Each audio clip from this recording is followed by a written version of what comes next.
Well, good morning. It's Sunday, so we are here in the potting shed. I am Bex. This is the lovely Adam. Good morning. With his flowery shirt on, as always.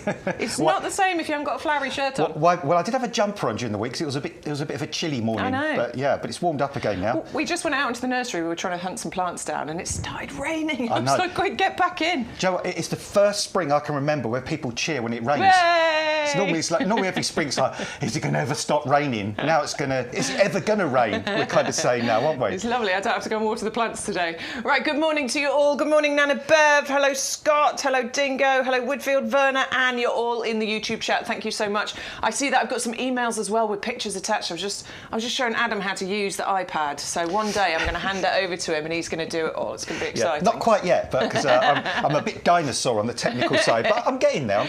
Well, we'll be showing your pictures in a little while. So if you do want to get in touch with us, you are more than welcome to join the chat on YouTube or on Facebook. Matt is in the controlling chair at the moment. He's telling us what to do, and he will also keep an eye on that Facebook chat as well. So say hello, say good morning. What are you doing in your garden? Are you having a lazy morning? Are you sitting there with a cup of tea? We don't mind what you want to chat about. It's just really nice when you join in. And if you do want to send us any emails, you're most welcome. ygtv@yougarden.com. That's the email address. Matt will put the details on the bottom of the screen at some point, so you'll be able to see that as well. So if you want to send us any pictures, that's our nursery, by the way. You are most welcome to send us pictures and we will try and show those as well. There will be a code. It will appear on screen. That is the magic code. It unlocks loads of things. What does it unlock, Adam? Oodles of things. So your free postage, for example. Also things like if we have a double up, if we have a buy one, get one free. All our offers, kind of practically anything, really. If you put that code in, you're going to be open to it. You're going to be able to get all those discounts, all those wonderful, wonderful things that we offer. Yeah, so that's what you do. Just enter it. You like to enter it at the beginning, don't you? I mean, so, yeah. Because you say sometimes sort of go in, kind of select an item, then put the code in, and then that kind of opens it all up when you put other things in. Absolutely. It makes it really easy to sort of look at what's there and see the actual prices, because that basically drops all the prices. So where there's a saving, where there's a deal, it'll drop the price for you, and it just makes it a bit easier to shop so you know exactly what you're going to be paying. You will get a discount as well if you join our discount club. Costs you £10 to join today. That's your cost for the full year, and then you will save 15% on most things you're going to buy. So everything within the potting shed, the pots, the compost, all the plants that we bring you, 15% discount. But if you then go and shop the website, you can get 15% off there. But also, off the outdoor living and machinery, you'll get 7.5% discount. You get £20 worth of YouGarden vouchers, 4 £5 vouchers. Pay no attention to the start date. Just pay attention to the end dates on those vouchers. That's the most important thing. You'll also get a couple of free postage vouchers as well, because everything we bring you in the potting shed has free postage, but if you shop the website, there will be postage attached, so you can use those vouchers against your website orders as well. Now then, I think I've covered everything. Club, free postage, send us your comments, send us your pictures. Let's show you some plants, shall we? We're going to go... That's the boring bit done. That's boring. Let's talk about plants. Yeah, let's talk about... That's the most exciting thing to talk about. Flowers. That's what we want to be talking about. Let's talk about some plants and flowers. Let's talk about colour. We're going to start off with our favourites table. It has changed. I said on Thursday we'd nailed it and it wasn't going to change.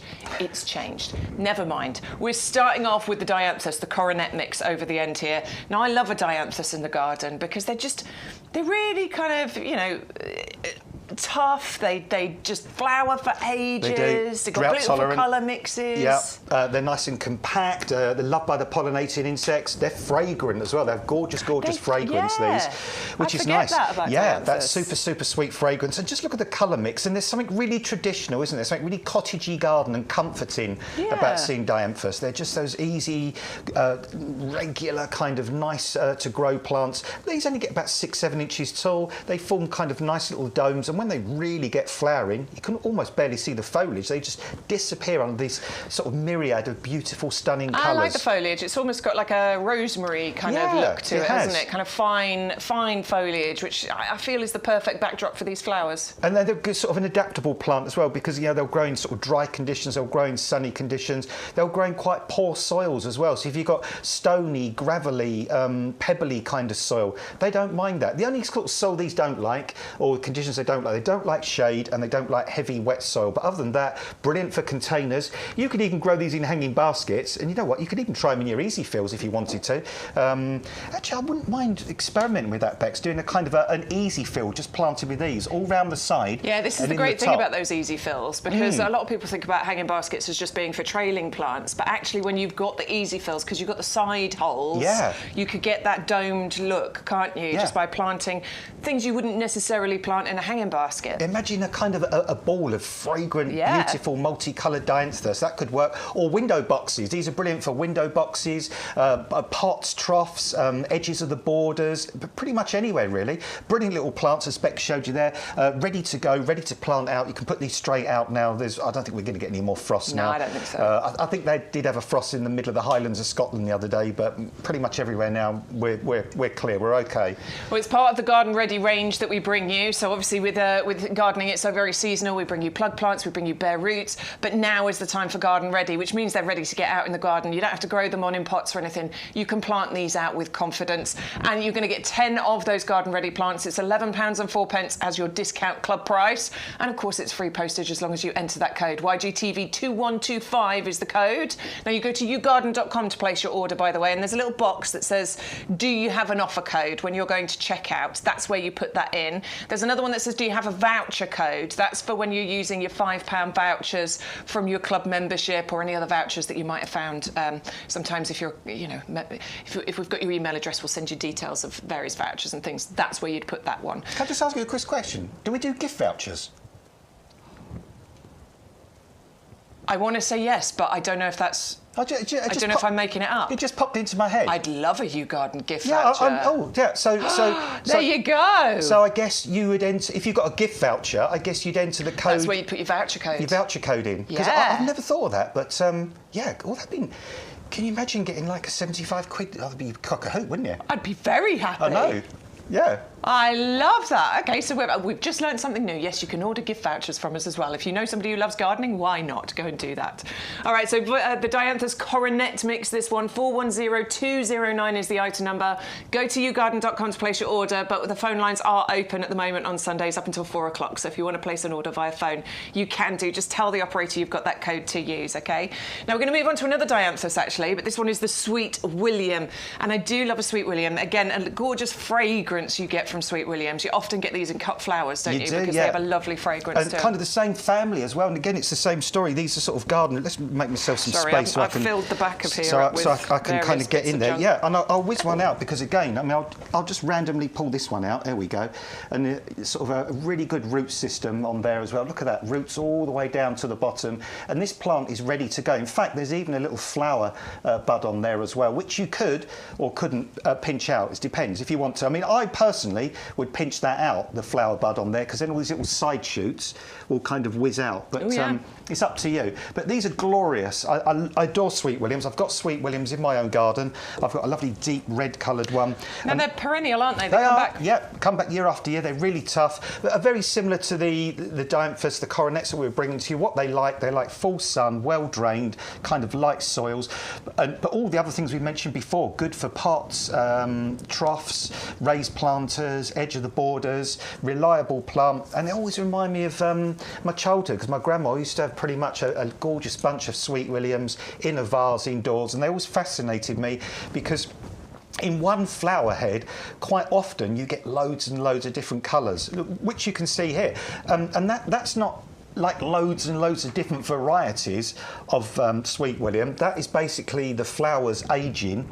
And as each flower ages, it takes on a different colour. So you can get from white to pink to red to kind of all the sort of soft tones in between on one actual flower head, which is fascinating. And when I was a kid, that kind of really blew my mind, because I couldn't understand how one flower stem could have so many different coloured flowers on one stem. But there you go. Yeah, beautiful. These easy to grow, and again, garden ready. These can go straight out and they will come back for you year after year. There you go. 10 garden ready plants, 1104 in the club. Use your code to get those club discounts, will you please? And to get your free postage, more importantly. Sorry, I missed that up. Use your code to get your free postage. Join the club to get your club discounts. And you can join the club on your first order. Start saving today. Yeah, no one noticed. It's fine. Let's move on to the next one, shall we? We're on to the Shasta daisies. This one's called Real Neat. I'm seeing Shasta daisies all over the place at the moment. And they are just, they put a smile on my face every single time I see them. They're beautiful plants. They are. They put a smile on my face as well when I see the root systems on there as well. I mean, look at that root system. That is absolutely substantial. Yeah, and it's the usual story with us Becks on here. Pretty much lots of the time we end up with a 2-litre sized plant in a 9-centimetre sized pot. Yeah, it's big, isn't it? Basically, because we use our professional compost to grow things in. And if I just tilt this towards the camera, there's actually already flower buds developing in the ends here. I can see some in this one as well. Yeah, look at that. There's a flower bud. There you go. Look, in fact, there's 2 or 3. So these are actually going to be, this is very typical of the stock we're sending out to you. So you're going to get your own beautiful Shasta daisies flowering in the next 2 or 3 weeks. These are bone hardy, perennial. They'll come back year after year and they'll gradually spread. They'll form a nice little clump, which eventually, if you want to, you can lift and divide and actually create more of them. Great cut flowers. It's weird. Second time my grandma's jumped in my head today because she used to have this huge, great big Denby vase, which I've now got to this day because I loved it. And I always remember she'd go out and she'd cut things like Shasta daisies, gladioli, all sorts of kind of flowers and make these great big flower displays. So they do make great cut plants, but they're adored by the pollinating insects, the bees, the butterflies, the lacewings, the hoverflies. They'll all be buzzing about these. And they're just happy, cheerful, uplifting plants that are tough, non-demanding, full sun, sort of part shade. If you want to grow them in pots, you can, but you can grow them in beds and borders as well. Love this. And you're getting a half-price deal here. So the £15 saving is unlocked with that code. You'll get your free postage as well. And the £12.72 is the discount you'll get from being in the club. So that's the price we want to pay. We want to pay that lower price, don't we? Love the fact that these, they completely disappear in winter, don't they? Yeah, They're well, herbaceous. they died. Sometimes you can just see a little bit of kind of a few leaves at the base. But yeah, there won't be any kind of thing massively above ground, but they'll sit quietly like that through to the spring, and then probably end of March, April, you'll start to see the shoots come up. And I mean, this one here, for instance, has already got 4 stems in that one pot. Once they're established, I mean, you'll have a clump of these, perhaps 15, 20 stems in one clump, and loads of flowers, because you get a main central flower, and then you get the little side shoots that come out, and they'll give you more flowers. So when the main flower's finished, cut that off, deadhead that, and that'll encourage all these side shoots that will flower for you again. Brilliant. I just think they're such happy little plants, aren't they? Gorgeous flowers on there. You're going to get 3 of those. 560902 is the item number if you want to go to YouGarden.com to place your order for that one. Next up, we've got the Miscanthus. We've actually got the plants in the potting shed for you. Before you mention the name of that, go on. Just stand here, behind these. Oh. There we go. We've got 2 ladies in red today. Absolutely. We're very excited about this one because this one was actually shortlisted for Plant of the Year at Chelsea. I think it should have won, personally. Yeah. But never mind. The shortlisting is still an absolute achievement, isn't it? Big time. I mean, just to get on the shortlist, it's like if you're listed for an Oscar or a BAFTA or something. Yeah. I mean, just so you can get on the list is phenomenal. And I saw this. A guy called Jamie, actually, who I know, who was at the Chelsea Flower Show. And he was talking about this, and this is a real breakthrough, this one. Miscanthus is a super tough grass, really tough. And what this does, it starts off green at the beginning of the year, and then towards the middle of the summer in the autumn, it turns this fiery red colour. That's amazing, Look at that. You can see that autumn light there, and you've got these beautiful plumes on the top. I keep saying it reminds me a bit of an ostrich, because, I mean, it literally, if you put a pair of ostrich legs at the bottom and an ostrich head on top, it would kind of, it's got that look, that kind of ostrich, plumy, feathered kind of look. This will be a talking point. And as I say, Miscanthus, once they're established, they're crazy drought-tolerant grasses, super frost-hardy, really sort of bomb-proof, these. The only position they won't like is shade or really wet soil. It's a nice full sun position. Yeah, full sun's good, well-drained. You can grow it in a container if you want to as well. And in fact, they're actually growing Miscanthus commercially now on acres and acres of land for biofuel. Yeah, I was reading all about Miscanthus. Miscanthus, because it's actually amazing for soil health and stuff as well, isn't it? Yeah, it is.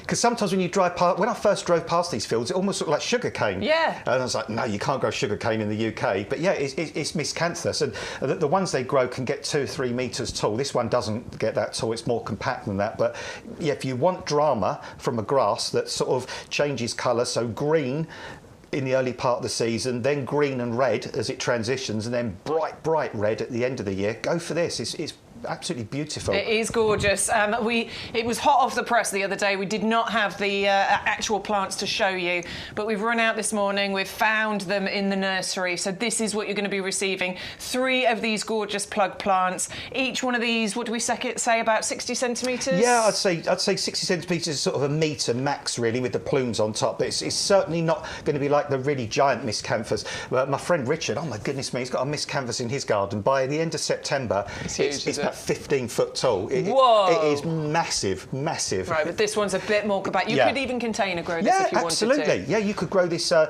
mean, I think you could probably grow this if you wanted to in one of our larger Somerville olive planters, for example, or one of our heavy-duty pots. The Somerville with the the olive planter with the green and then the red that you'd get. That would be good, wouldn't it? That would be amazing. Yeah, that would work well. And also, if you might have already bought the little tiny pamper as well, the little tiny pampas grass. Yeah, I've got those growing. Yeah, kind of you could have those in the same area. All right, that's it. They're going in my basket. Good, I hope they're going in yours as well. I don't care. I'm moving house. I'm just going to grow them on somewhere. I'll find a space. I hope you will as well. 561362 is the item number if you'd like to go for the Miscanthus, the lady in red. 3 of those plug plants included. £5 saving. I mean, we don't need to give a saving on those ones, do we? Because they are brand new, shortlisted at Chelsea. We could be charging full price, but this is why you watch us here at YGTV. $16.99 is your discount club price. So get those ones in your basket, please.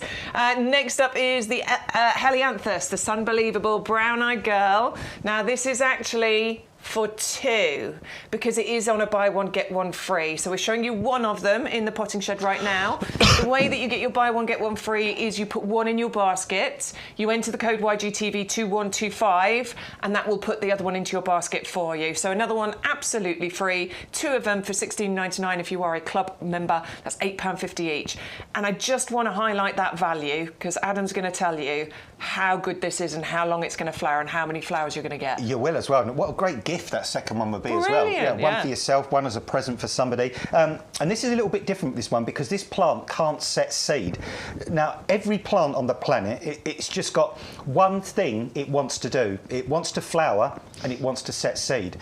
So the fact that this can't set seed, it frustrates the plant. It keeps flowering, it keeps flowering.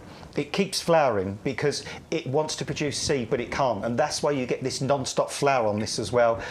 This, again, only gets to about 60, 70 centimetres. It's nice and compact. It's not really one of those giant sunflowers that you get your kids to grow during the school holidays, so you can grow the tallest one. This is bushy, this is compact. You can see the stunning beauty of this flower here, that dark button in the middle. And then the sort of the colours slightly kind of bleed out from the middle to the gorgeous bright yellows on the edges. We've actually, is it Dave, the customer who sent... Andrew, yeah. Andrew sent us a picture in of his, and there we go. This was October. Even so, I mean, we're in May now. I think he said there was either 2 or 3 plants in these pictures, just to qualify it a little bit. But yes, the fact that this was October is quite amazing, isn't it? And we're already standing in front of one now in the last week of May that's flowering. So we've got June, we've got July. Well, let's go back. We've got all of May because this has been flowering from. So we've got May, we've got June, we've got July, we've got August, we've got September. We've got half a year. Yeah. Half a year of flower on this, and chances are that kept going right up until the frost. So yeah, if you want something stunning, easy, that's going to flower its socks off for months on end, and all you've got to do, just deadhead it. That's what I would do after each flower's. Actually, I mean, you don't need to deadhead it to encourage it to flower. I mean, I would just deadhead it to keep it looking neat and tidy. But yeah, it's phenomenal, this one. Absolutely gorgeous. Well, 560541, you will get one free as long as you enter the code. So put one in your basket, put the code in, another one will just appear in your basket free of charge, and all of it will be free postage as well because you'll have entered that code. 560541 is the item number. Go to YouGarden.com to place your order. Just want to go to the Miscanthus quickly to answer that question on Facebook. Was it Claire? Claire asked, okay in clay soil.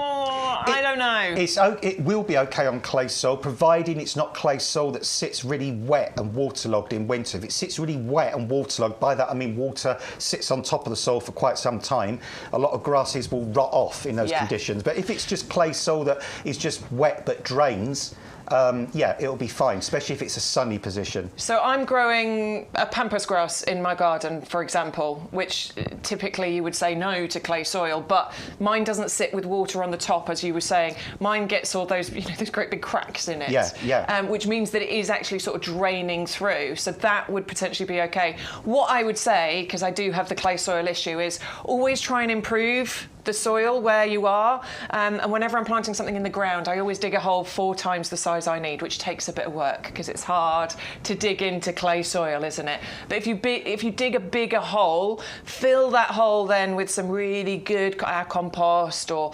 get yourself some sand, some grit, that sort of stuff. Brilliant. Mix it in. Then at least the plant has got chance to sort of take hold, get bigger, get stronger before its roots then hit that clay soil, which means you've got a better chance of success.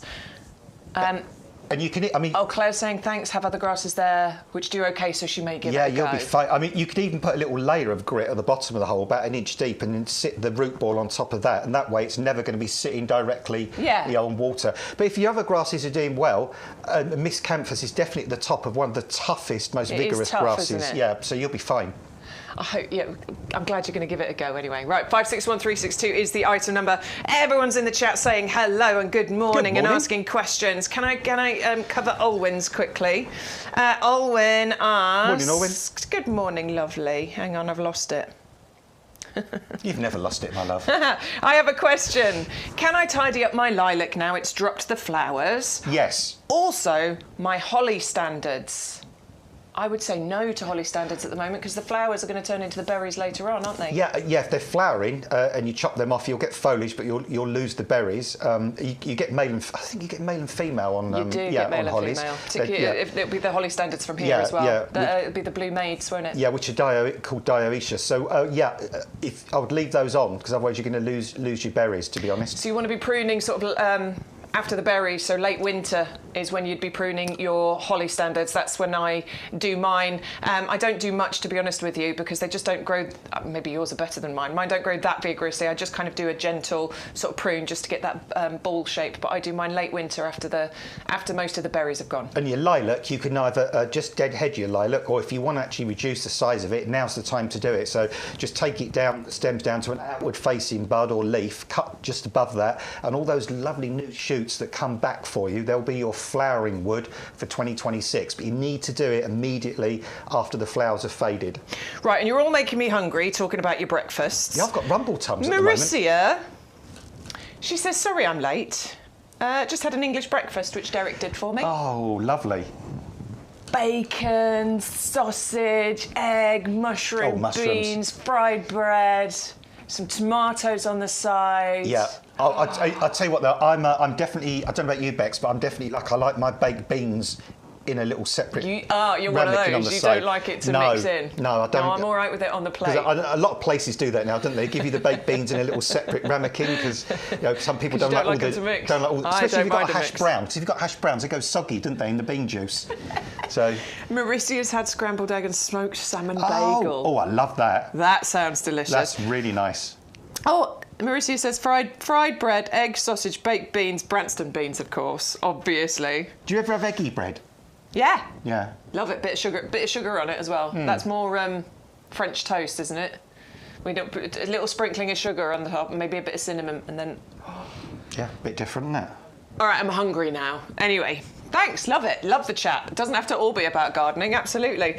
Right, we're bringing you the beautiful climbing rose, the Lakeland. This is a Harkness rose. Check out the price, please, club members. £12.74 for a potted Harkness, award-winning Harkness, been breeding roses since 1879, won a silver gilt just this last week at the Chelsea Flower Show, and also won over 25 gold medals and various other medals throughout their Chelsea history.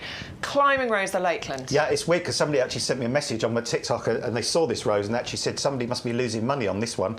That was their actual comment because the value of it is phenomenal. But this is a beautiful rose, this one.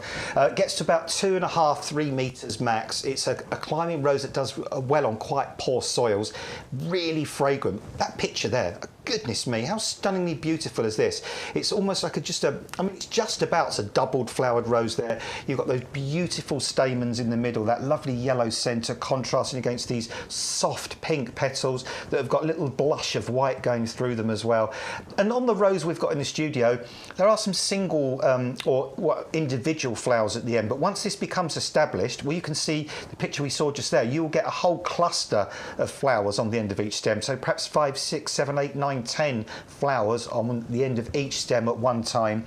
It's a repeat flowering one, this one, so after the flowers are finished, deadhead it, it'll reshoot, it'll keep flowering for you, and it's a perfect rose just to go up a little archway over a pergola, perhaps to cover an ugly garage wall, or perhaps you've got some trellis work going around where you keep the wheelie bins. It'll just be ideal for that kind of situation because it's not going to be one of those climbing roses that goes berserk and give you nightmares to look after.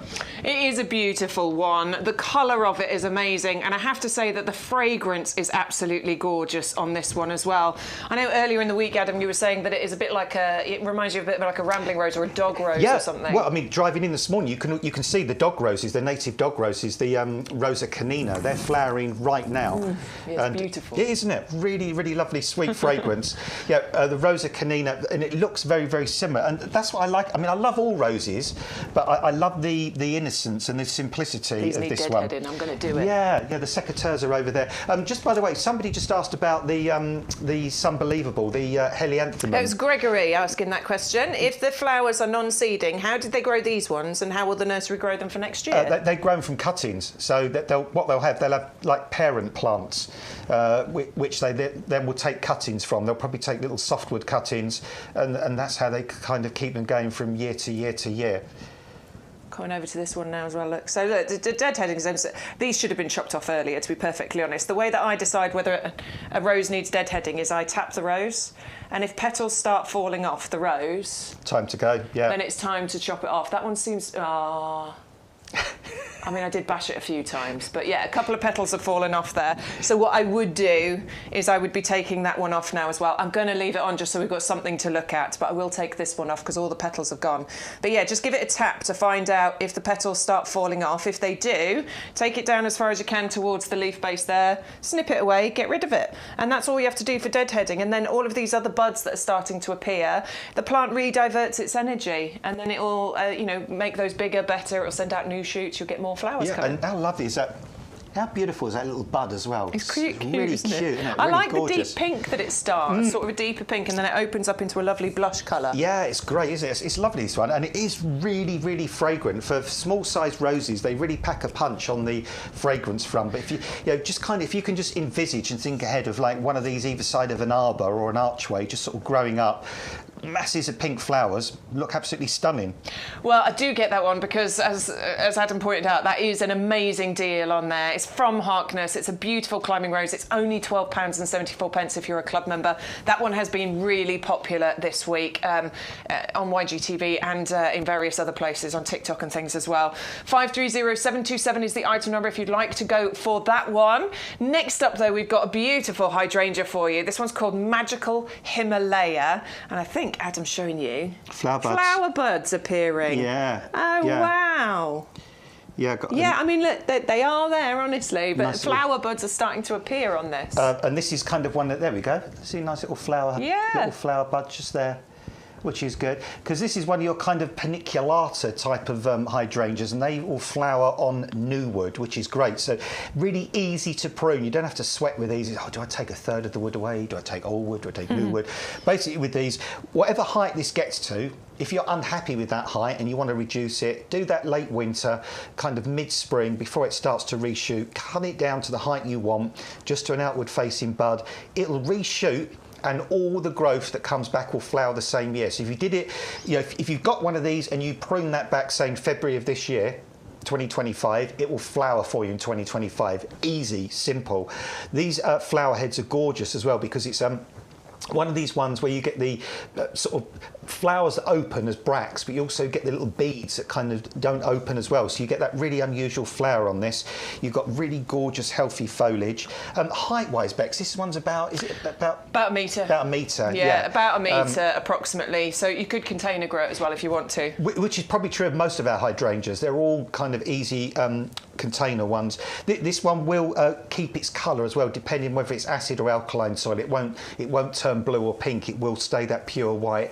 But a good plant, a tough plant as well, frost resistant, reasonably drought tolerant once established. But hydrangeas do like some moisture around the root, and they're good for shade or dappled shade as well. So they're good for those parts of the garden where other sort of plants won't actually survive because it's not very sunny. And of course, if I can get it out the pot, which I'll, without making a massive mess, which I probably will. Look. Oh no, look at that. Usual story. Nice rooty plant. Fabulous root system on. Look at that, all the way round. Way, look at that side. Really, really beautiful roots on that. Same old story of us. So this is going to get in the ground, it's going to establish. And this is typical of our stock. So I would say there's a really, really good chance this will flower for you this year. Absolutely. 511615 is the item number. You're saving £17 on that one. And of course, if you're a club member, it's only £15.29. So this is where your 15% discount from being a club member really starts to add up. The more you buy, obviously, the more you're going to save. But you soon get your £10 from joining back, don't you? Plus your £20 vouchers, plus your free postage vouchers as well. 511615 is the item number. Right, Sol, good morning to you. Sol, is the Helianthus perennial or annual? He thinks paying £20 for just one annual plant seems a massive outlay. Sol, so the Helianthus, the Sunbelievable brown-eyed girl, yes, it is an annual plant, but bear with. Look, it's a buy one, get one free. So you're actually going to get two of them. If you're a club member, it's £16.99, so it works out at £8.50 each. Now let's just point out to you how much and how long that flowers. Now if you read the web copy, yeah, look, free. If you read the web copy on it, one of the nursery people gave up counting at 1,000 flowers once they got to mid-June or something or other. That's pretty impressive. It flowers consistently. I mean, we've had them in the nursery now for what, 3 or 4 weeks. They've been flowering from then. All of May they've been flowering already. May, June, July, August, September, October. Andrew sent us the lovely pictures. Yeah, we can read that with the promise of over 1,000 blooms in a year. One of our growers at nursery said he gave up counting at 1,000 in July. Sorry, not June, July. So we know firsthand the potential it has for truly unbelievable garden performance all summer long. Now, Andrew was a customer. These, would you mind showing them, Matt? These aren't our pictures. These were customer images. And we think, I seem to remember there was 2 or 3 plants there. Now, that was flowering consistently like that, and those pictures were taken in October. So depending on where you live, obviously in frost conditions, they could have been going right the way through to November as well. So I don't know. I think £8.50 a plant for something that's going to have that many flowers and flower for you for a good, 5, 6, maybe even 7 months of the year.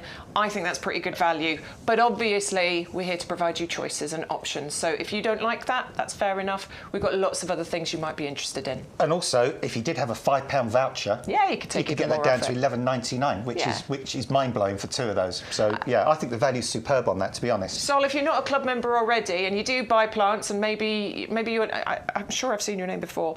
Maybe you buy from us regularly, or you just dip in every now and then. But if you become a club member and you save that 15% off of every purchase, it really does start to bring those prices down for you. But hopefully you see something else that you like.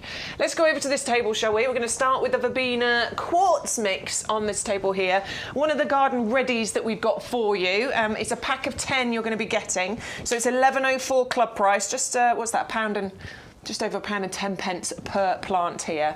Now, I do love verbenas. Often we think of them as being little filler plants, don't we? But I don't think they are. I mean, they can be, but they work really nicely with other plants in pots, in borders, and they do flower for ages. Yeah, they're one of my favourites, Bex. I've grown them ever since I was a teenager, ever since I was a kid, really. I remember my first job when I left school, worked at a garden centre, and I remember these were available back then. And the reason they're still available else, because they're a real stalwart of the bedding world. You've got these wonderful colour mixes. You've got those you've got the pinks, you've got the reds, you've got those sort of in-between colours that you can almost kind of can't describe really. I mean, beautiful, beautiful colour mix on these. These are great for hanging baskets, beds, borders, pots, troughs, pretty much anywhere these will grow. They like a nice sunny open position. All you need to do is deadhead these and they'll just keep flowering their socks off all the way through until the autumn. And I think the quartz mix one is more mildew resistant as well, because some of the older varieties used to get a bit mildewy later in the year.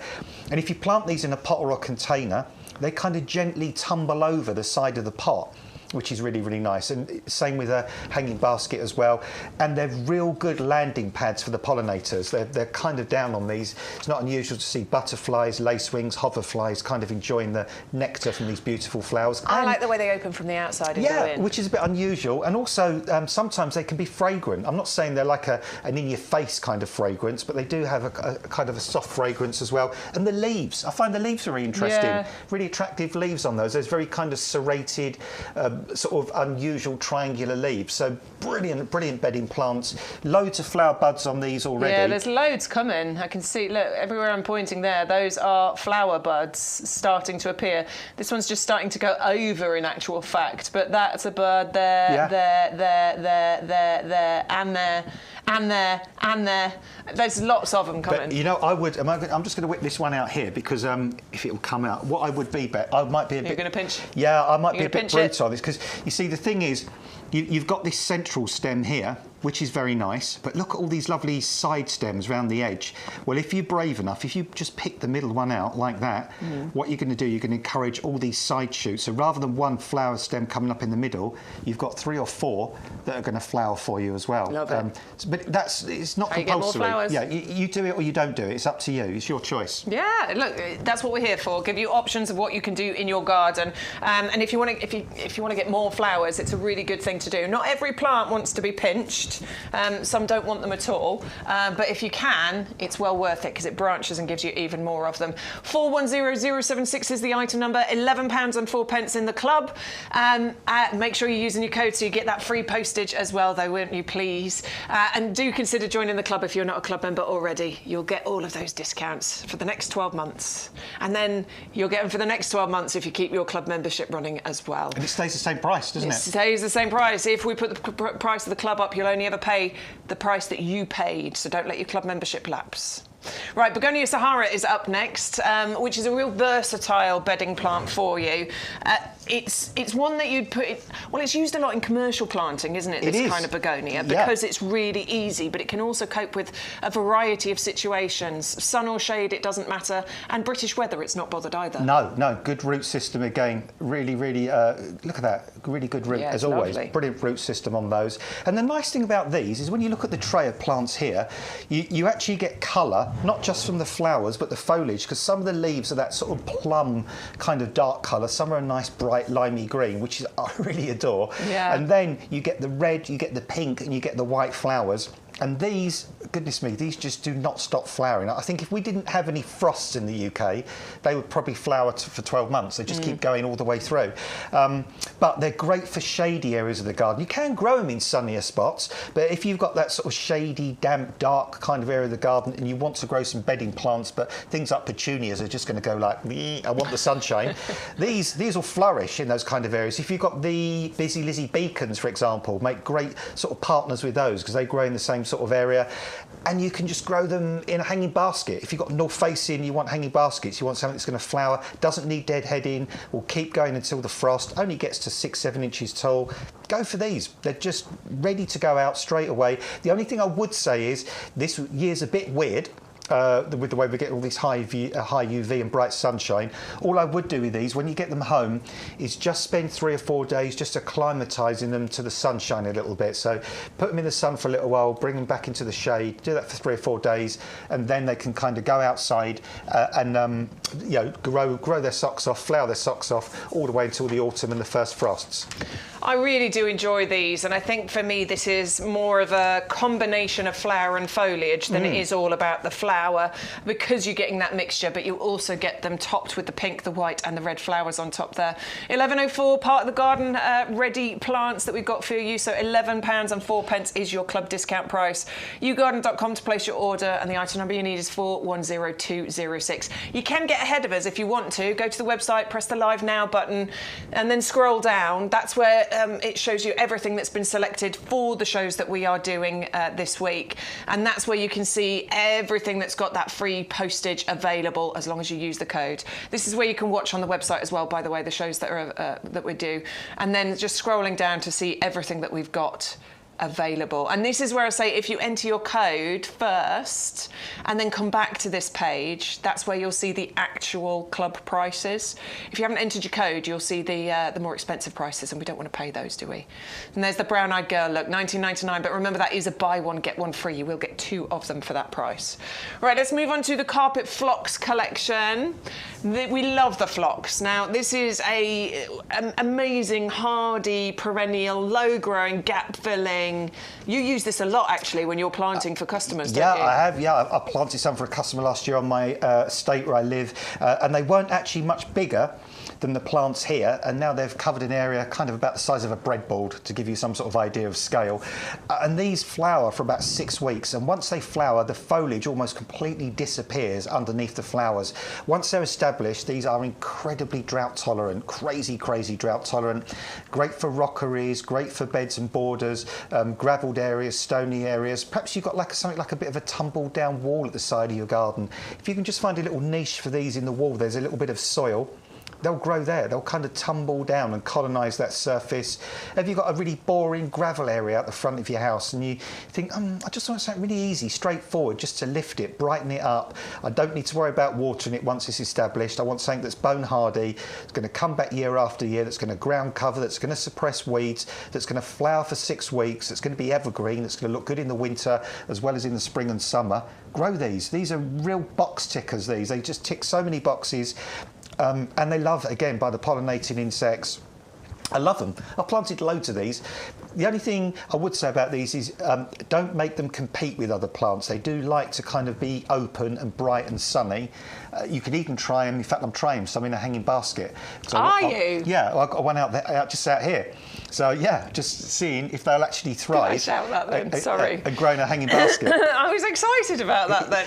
Yeah, I am. Yeah, because it's not kind of the usual thing you'd think about growing in a hanging basket. I'm going to give them a go. See what happens. Why not? I love trying something a bit different. Yeah, I've even got a Coreopsis in a hanging basket as well here. So see what happens. Brilliant. Yeah. Is it out here? Yeah, just the other side. I'm going to go and have a look. The other side of this wall. Just the other side of the wall. Yeah. 480358 is the item number. You'll get those 12 plug plants. Now, I know they look like little plug plants, but don't be fooled, because that is going to spread by 50, 60 centimetres, and it does it really beautifully and really easily. And you're going to get the mixture of colours included. Each one is labelled so you know which one is which. You're saving £11 on that one as well, by the way. It's £14.98, but £12.73 if you are in the club. This is why I keep telling you, please join the club. Please join the club. Hang on, I'm going to screen mirror Adam's phone. Bex is looking at now, I planted about 9 of these this time last year. I think it was about April time, actually. And they were just slightly bigger than these, and this is what they've done in a year.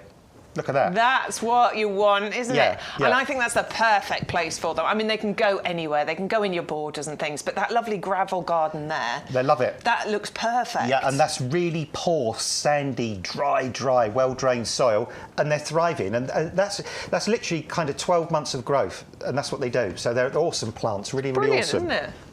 Right, hang on, I had questions. Mauricia, and any chance of adding another programme to Thursday and Sunday? I'm getting withdrawal systems. Mauricia, we would love to do another one. At the moment, there is no plans to add more in. And I think, was it Olwen who seconded it? Yes, we would love to. But unfortunately, no plans for it at the moment. You might not be interested in TikTok. It's not for everybody, but we do lots of shows on TikTok as well. If you'd like to get the TikTok app and join us on there, it's a bit like Facebook and Instagram, but it's a slightly different kind of look and feel to it. It's a bit quicker and a bit faster paced. taste. We've got a whopperoo one, haven't we, on Wednesday? We've got a big one coming up on Wednesday. But I get that not everybody is into TikTok, so that's fine. So at the moment, no, but you never know. You never know what the future holds, Mauricia. For now, we're here Thursday and Sunday, so keep tuning in with us on Thursdays and Sundays. Oh, we've got another question on Facebook. Josh on Facebook, his hydrangea doesn't have any flower buds on yet. Is that normal for this time of year? Well, how old is it? Is it brand new? And it's not unusual, is it? No, it's still early doors for those because most hydrangeas are slightly later flowering anyway. Yeah, I've got in my garden, I've got a hydrangea Annabelle, and I looked at it when I got home from work yesterday, and it looked like it wasn't going to flower. But when I looked right in the tip of the stems, I just peeled the leaves back a little bit. You can just see these tiny embryonic flower buds developing. So, yeah, keep the faith. Chances are it will still flower for you this year. So some are just starting to show buds now. Some won't show buds for another kind of 2 or 3 weeks. So I would say that most brand new hydrangeas this year, they're highly likely to flower. There's the slight chance that they won't flower this year and you need to wait for them to establish and you'll get flowered. Oh, it is new this year. It's a small chance. Most of them should flower first year, shouldn't they? If it's one of the paniculata types that's got the conical shaped flower heads, I would say pretty much almost definitely going to flower this year. If it's one of the mop head or flat head ones, there's a possibility that might not flower this year. It might flower next year. But near enough all the ones that we've brought to you on our shows, especially recently when we've looked at the top of the stems, we're starting to see little nascent kind of flower heads, aren't we? So I've just planted 4 different ones. I've got Incredible and Limelight, and can't remember the other 2, but I put the labels on so I can remember. I knew I'd forget which ones. I'm rubbish at labelling, but I knew I'd forget these, so I have labelled these ones. And I am starting to see just a few flowers appearing on those, but they're small, so just be patient, they'll come. Oh, there's loads of chocolate. I'll get to the comments in a little while. Let's go on to Salvia lips for you next. Now, I am surprised this one is not on the favourites table because this one has been super popular this week. It has. So have a scrunch and a sniff. Because how nice are they? Oh, that smells so good. They're beautiful. That's real. It's a lovely fragrance. Real citrusy really fragrance beautiful. on there. Yeah, and look at the size of these plants. I mean, this is daft. I mean, it's in a 9-centimetre pot, for goodness sake. The root system. Now they might have had a Chelsea chop. Yeah, Matt's just pointed out something to me. That's a good point, Matt. They might have had a Chelsea chop. Yeah, these when you get these home, this is what they will be. This is what they'll grow into. But they may have had a Chelsea chop. So what I'm going to show you is these Coreopsis. They were a similar height, but they've had a Chelsea chop. Yeah, because basically, if we keep growing our plants, the allotted boxes that they're going to go out in are not going to fit. Yeah, but also it's really good for the plant actually to get the Chelsea chop, isn't it? Because it reinvigorates the plant, and you'll still get some amazing displays this year. They may still look like this, but they may have had the Chelsea chop. So we always want to be sort of transparent about that, don't we? These salvias, even if they've had the Chelsea chop, this time next month they'll be flowering again, just like you see them here. In fact, they'll have even more stems because it all acts as like a pruning mechanism and just encourages more shoots to come up. So don't kind of be dismayed if you get yours home, open the box, they've been chopped off, plant these outside. Now, what these love, their happy place is full sun, well-drained soil. They do really well on poor soil as well. And I've actually seen these grow on really heavy clay. But when I say heavy clay, I mean heavy clay that drains quite well. Which my neighbour's got it growing. We're in clay area and it's growing beautifully. Yeah, I've a customer I used to go to, I don't now because I've moved, but they've got a garden that's 2-tiered. And at the edge of the wall on the top part of the garden, there were loads of these. And that was clay soil, but it drained really well. And in summer, it had those cracks where you could put your fingers down through, and these still grow. So they're perennial, they'll come back year after year. There's 3 gorgeous colours in here. There's amethyst, there's cherry, there's hot lips, that's the hot lips one there. Loved by the pollinating insects, flower their socks off all the way through to end of September, October, even November. You can even grow these into like a small shrub that you can keep shaped. But in the spring, if they're too tall for you, about April time, mid-April, trim them down to the height you want. They'll reshoot and they'll flower for you for months with gorgeous coloured flowers, pollinating insects, and that really fragrant foliage. Yeah, my neighbours, they never seem to let it get more than sort of 60, 70 centimetres. They can get taller, but because they chop it down, it's a really nice, neat, sort of upright growing shrub, and it gets covered in the flower flowers right the way through. Honestly, it's one of the later flowering things in their garden. They have it out the front, and it's one of the later flowering things in there. So right through to October, into November, there'll be flowers on this. So it's a brilliant one. Almost make like a little hedge out of these. Yeah, you could. My mother-in-law father, Jenny and Joel, they had like a little row of these at the side of their drive, their gravel drive. Nice. And their gardener just used to clip them along the top and side. Yeah, and they're all different colours, and they look brilliant. 560-668 is the item number. You will get all three of them, and you are saving £9. It's £12.72 if you're in the club. Use your code, please. Get your discounts. Get your free postage as well. Last one on the table is the Coreopsis, the early sunrise. Shall we say it together? I've got these. You've got them as well, haven't you? I got these. I got these. I got these. But they are brilliant, and that's why Adam and I have both got them planted in our gardens. They are long flowering, a wonderful plant if you're looking for a sort of cottage garden feel in your garden. Rubbish roots, though. Rubbish roots, look at that. Yeah, no, absolutely awful. Crummy roots going on there, look at that. I mean, that root system is mad. Now, these have been Chelsea chopped, but don't worry about that, because probably within 7 to 10 days, lots of new shoots will come from the top, and within 3 or 4 weeks, they'll be flowering just like this. Coreopsis are one of those plants for minimum input, just keep flowering and flowering and flowering. They're almost a bit like a cornflower kind of shaped flower, but these are that lovely orangey yellow kind of colour. And just a long flowering period. What I would just suggest, though, is deadhead these. So keep taking the dead flowers off. If you, when we've kind of already sort of chopped the tops off on our ones, but once you'll start regrowing, if you can keep taking those dead flower heads off, it'll encourage more flowers to appear, and they are long flowering. Great for beds and borders, part of your perennial border. Grow towards the front in a nice open, sunny position, and they do make fabulous container plants as well. They do, and honestly, they flower for ages. They start really early on, so sort of late spring, but they go right the way through, don't they? All the way through to the end of summer. No problem at all. As long as you keep deadheading, they will keep going for you. And obviously, if they're in a container, feed them. Give them a little, they're blooming fast, for example. Give them a good feed every so often, and that will just keep encouraging those flowers. 560-890 is the item number. Half price deal, £15 saving, £12.72 if you are a club member. Go to YouGarden.com, place your orders, and remember, it's free postage on everything that we've brought into the potting shed for this week. That's the beauty of watching YGTV, because you have to pay postage if you order from the website items, but everything we select for the shows, that has the free postage. Did I win the golden trowel? I had no idea. Ruth, was it the pollinator garden one that I did? Can you let me know? Nobody's told me, and I didn't watch the show, so thank you for letting me know. Congratulations to me. The golden trowel, for anybody that didn't know, we do shows on QVC as well, and every week some of the garden experts are asked to do a top tip on a certain subject. Okay. So you film something giving your top tip on that certain subject, and then viewers get to vote which is their favourite. So they do this on a weekly basis. Sean's won 3 or 4 times. This, I think, would be my 3rd time winning the golden trowel. And the most recent one I did was about pollinator gardens. So Ruth, let me know, was it that one that I won? So they put it up on their website, do they? They play it within their shows. Oh, okay. On the My Garden Escape shows that they have on their QVC2 channel. Oh, lovely. And then viewers vote for it, and then you win a golden trowel. I mean, you're guesting on there now. You might get. I might get asked. You might get asked to do it. Who knows? Yeah. See what happens. Thank you for letting me know. That's very exciting. All right, let's give you a little reminder. Yeah, as if you need any more awards. You've got your Chelsea awards. Do you actually get a trowel? Well, if you're there, you get to hold the golden trowel, right. But you don't get to keep. You don't get to keep it. No, to engrave it, like I know. like do like the Wimbledon. And have a list of. Yeah, kind of. Yeah. Oh, it was companion planting. Was that what it was?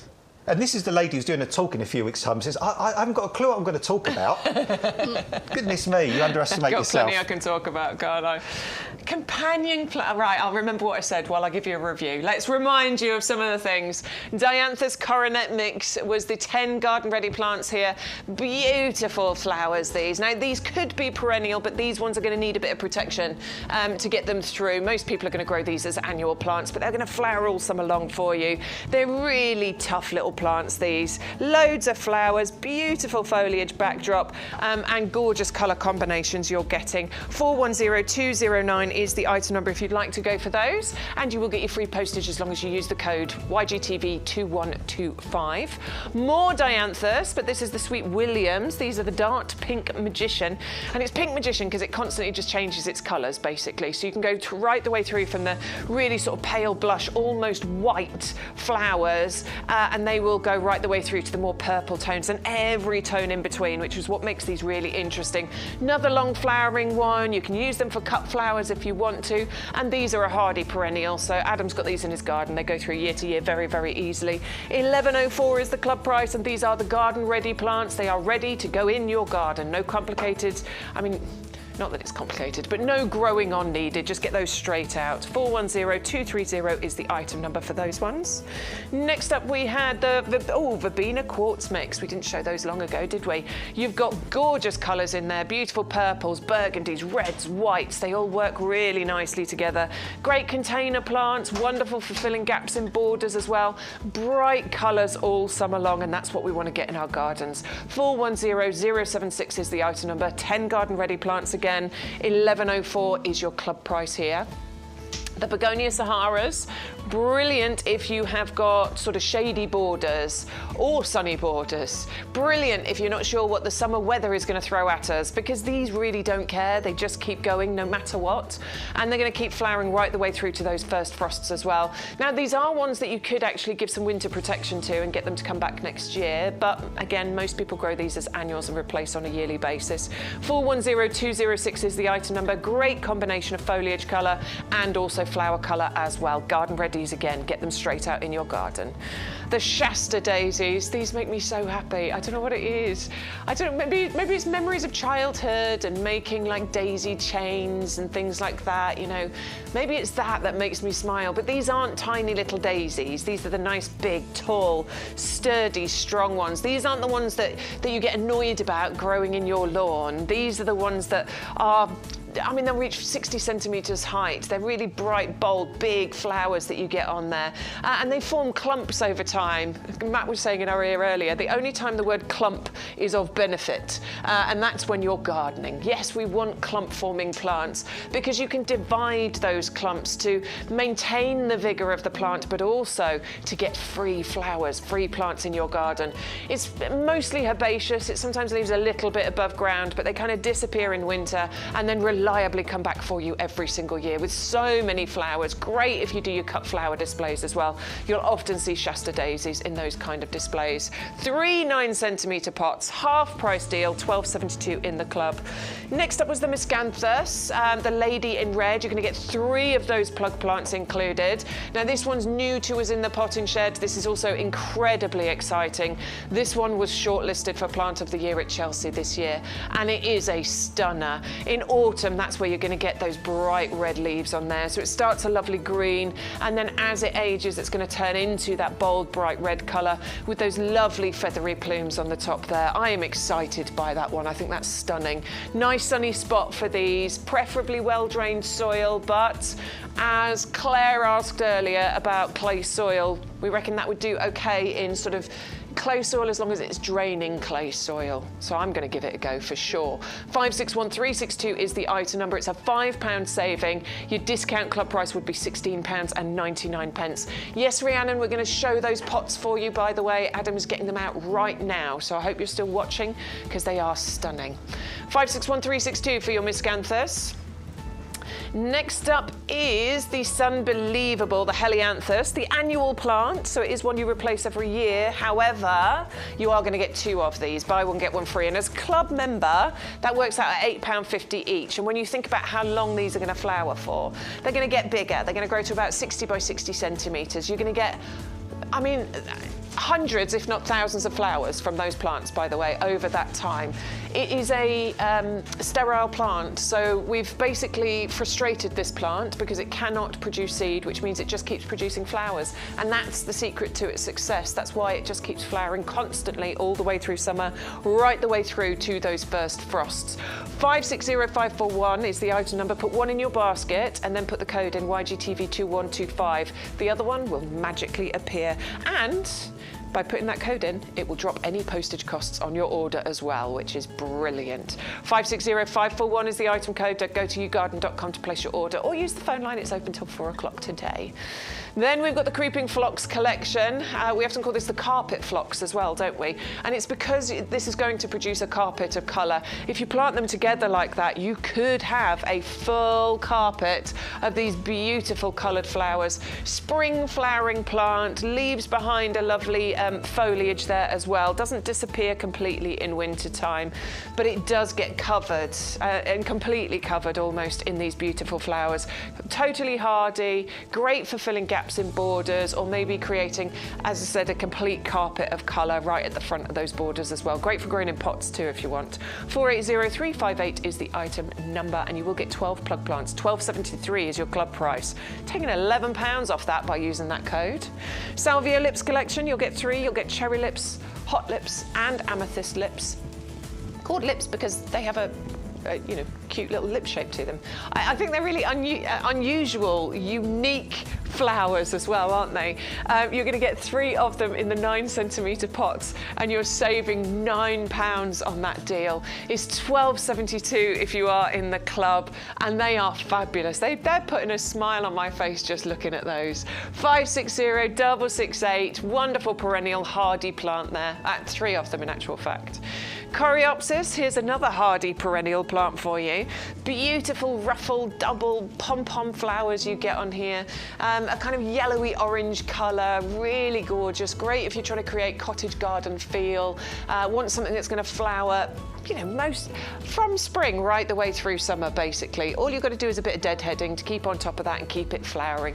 It's a beautiful one. 560898, £15 saving, $12.72 if you're in the club. Plus, you're going to get free postage. Remember, use that code to get your free postage. Next, we had the hydrangea. This is the Paniculata Magical Himalaya. I actually like this one. I mean, I like all the hydrangeas, but I think this one's slightly unusual because it looks like a mop head, but it isn't. And that's what I quite like about this one. So it's a paniculata, it'll flower on new wood. You don't need to worry about pruning for the first couple of years anyway, but it's nice and simple. You prune in spring, it'll still flower that year for you.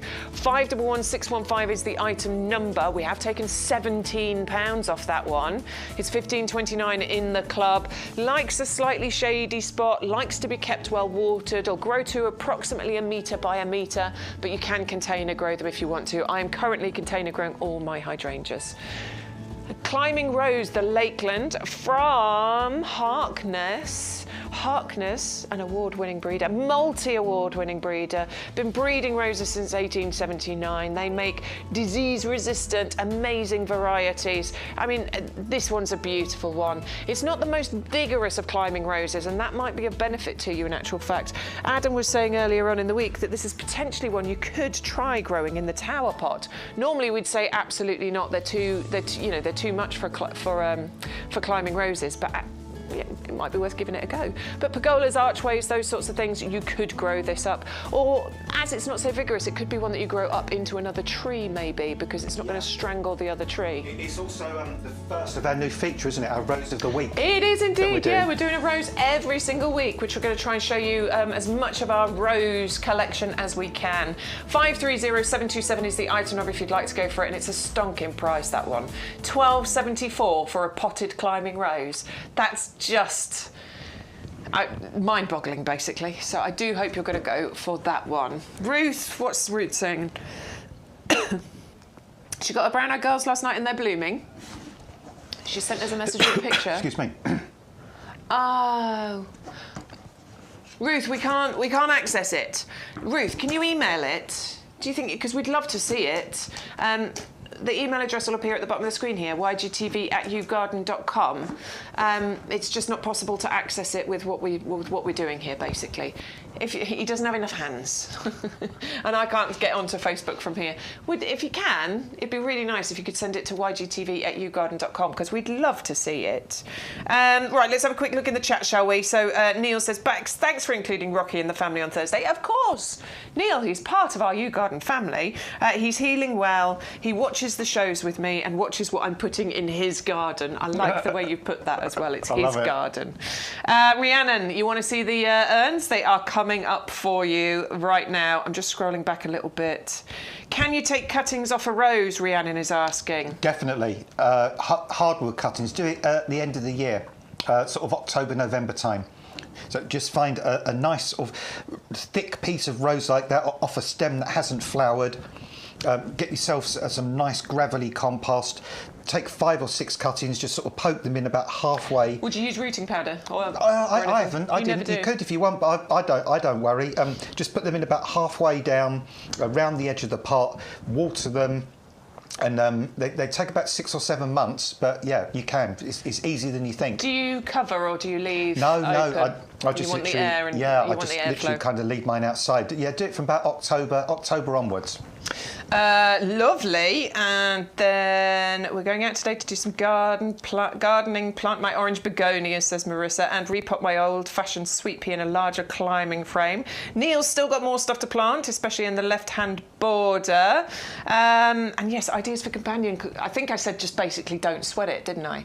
Although various different plants have various different, combinations that work, essentially trying to get the biggest variety in your garden is the best way to go. I think that's almost verbatim what I said in the video. Almost. Yes. There you go. Well, you've got a golden trowel for it, so Way, yeah. That's so exciting. Right, should we... Oh, we're going to do urn planters first. No, I get it. It's fine. We will show some pictures for you, though, because I've got some coming up. Penny, your meadow sweet is amazing. Let's have a little look at the urns, though, because Rhiannon was asking to see these, and we didn't get a chance to show you these on Thursday. And these are so lovely. Now, we did a show on TikTok, actually, where we did manage to show these, and I was talking about planting erigeron in the top of here, and loads of people loved that idea and actually went for it. They're super easy to put together. They literally just... They just twist. That's it, twist. And then even I can do that. I'm not very practical either. That's nice and simple. There's no screws or anything like that. No. It just... Yeah. Done. Really good. So, yeah. Could you put a lady in red in here? I think the lady in red would get too big for this mat, I'm afraid. Yeah, Erigeron would look lovely because it'd tumble over the edges. Maybe the... Oh, yeah, they would look nice. The purple sun. Purple sun Osteospermums would look good in there, wouldn't they? Yeah, there's loads of things you could put in here. In fact, the buy one, get one free. Yeah. Dianthus. I mean, this could get bigger, but you could leave it here. Tripped over the mat. But because you get a buy one, get one free on here, and you get a pair of planters, that could look really nice in there, couldn't it? Yeah, I mean, because they're good size, these. They're just the right size. They're not too big, they're not too small. So they're Goldilocks. Yeah, sorry. That's right. Yeah, no, they are Goldilocks. So, yes, you could try the Osteospermums. They look really gorgeous in there. Do very, very well. Or I'm just thinking, or even the oleander, perhaps the tricolour. Why not? Oleander could work well, couldn't it, Bex, in there? Yeah, certainly for a year or so. There's so many things that you could plant in here. I really like the idea of the erigeron. Erigeron looks amazing in there. But anyway, look, it's up to you. They've got a real sort of, I think it's French. I think it's French Parisienne sort of design to it. Yeah, it's got that. And also kind of almost a bit, I don't know, a bit Marie Antoinette kind of period. It's got that kind of look to it. It has, hasn't it? Yeah, that kind of feel. It's a bit shabby chic, and I quite like that about it. Obviously, it's made of plastic, so it's nice and lightweight, and it's easy to move around the garden, but it's UV stable, frost resistant, got a definite classy edge to it, this, hasn't it? And no joins, no seams, no kind of those wafy bits coming off where they come off the blow mould like they used to be in the olden days. Yeah. Really, really cheap and horrible. These are beautiful. You've got drainage holes in the base there as well, so you can see a nice drainage holes there, but there's also a little reservoir around, so they'll keep a little bit of water. Oh, I guess a reservoir, if we're talking French. I don't know, is it the same? It probably is a French word, isn't it, reservoir? Probably about the same. But the decoration on these, I like the kind of the relief on the side of these as well.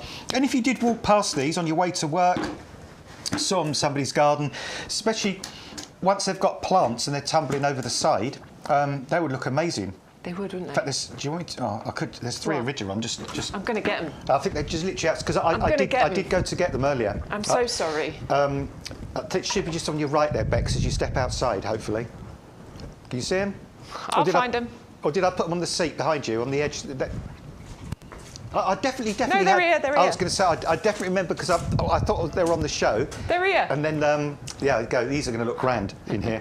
Honestly, right, when you see this, everybody, I think you're going to love this. Right, imagine this filled out with that beauty, and it will fill this entirely, and it will just tumble over the edges.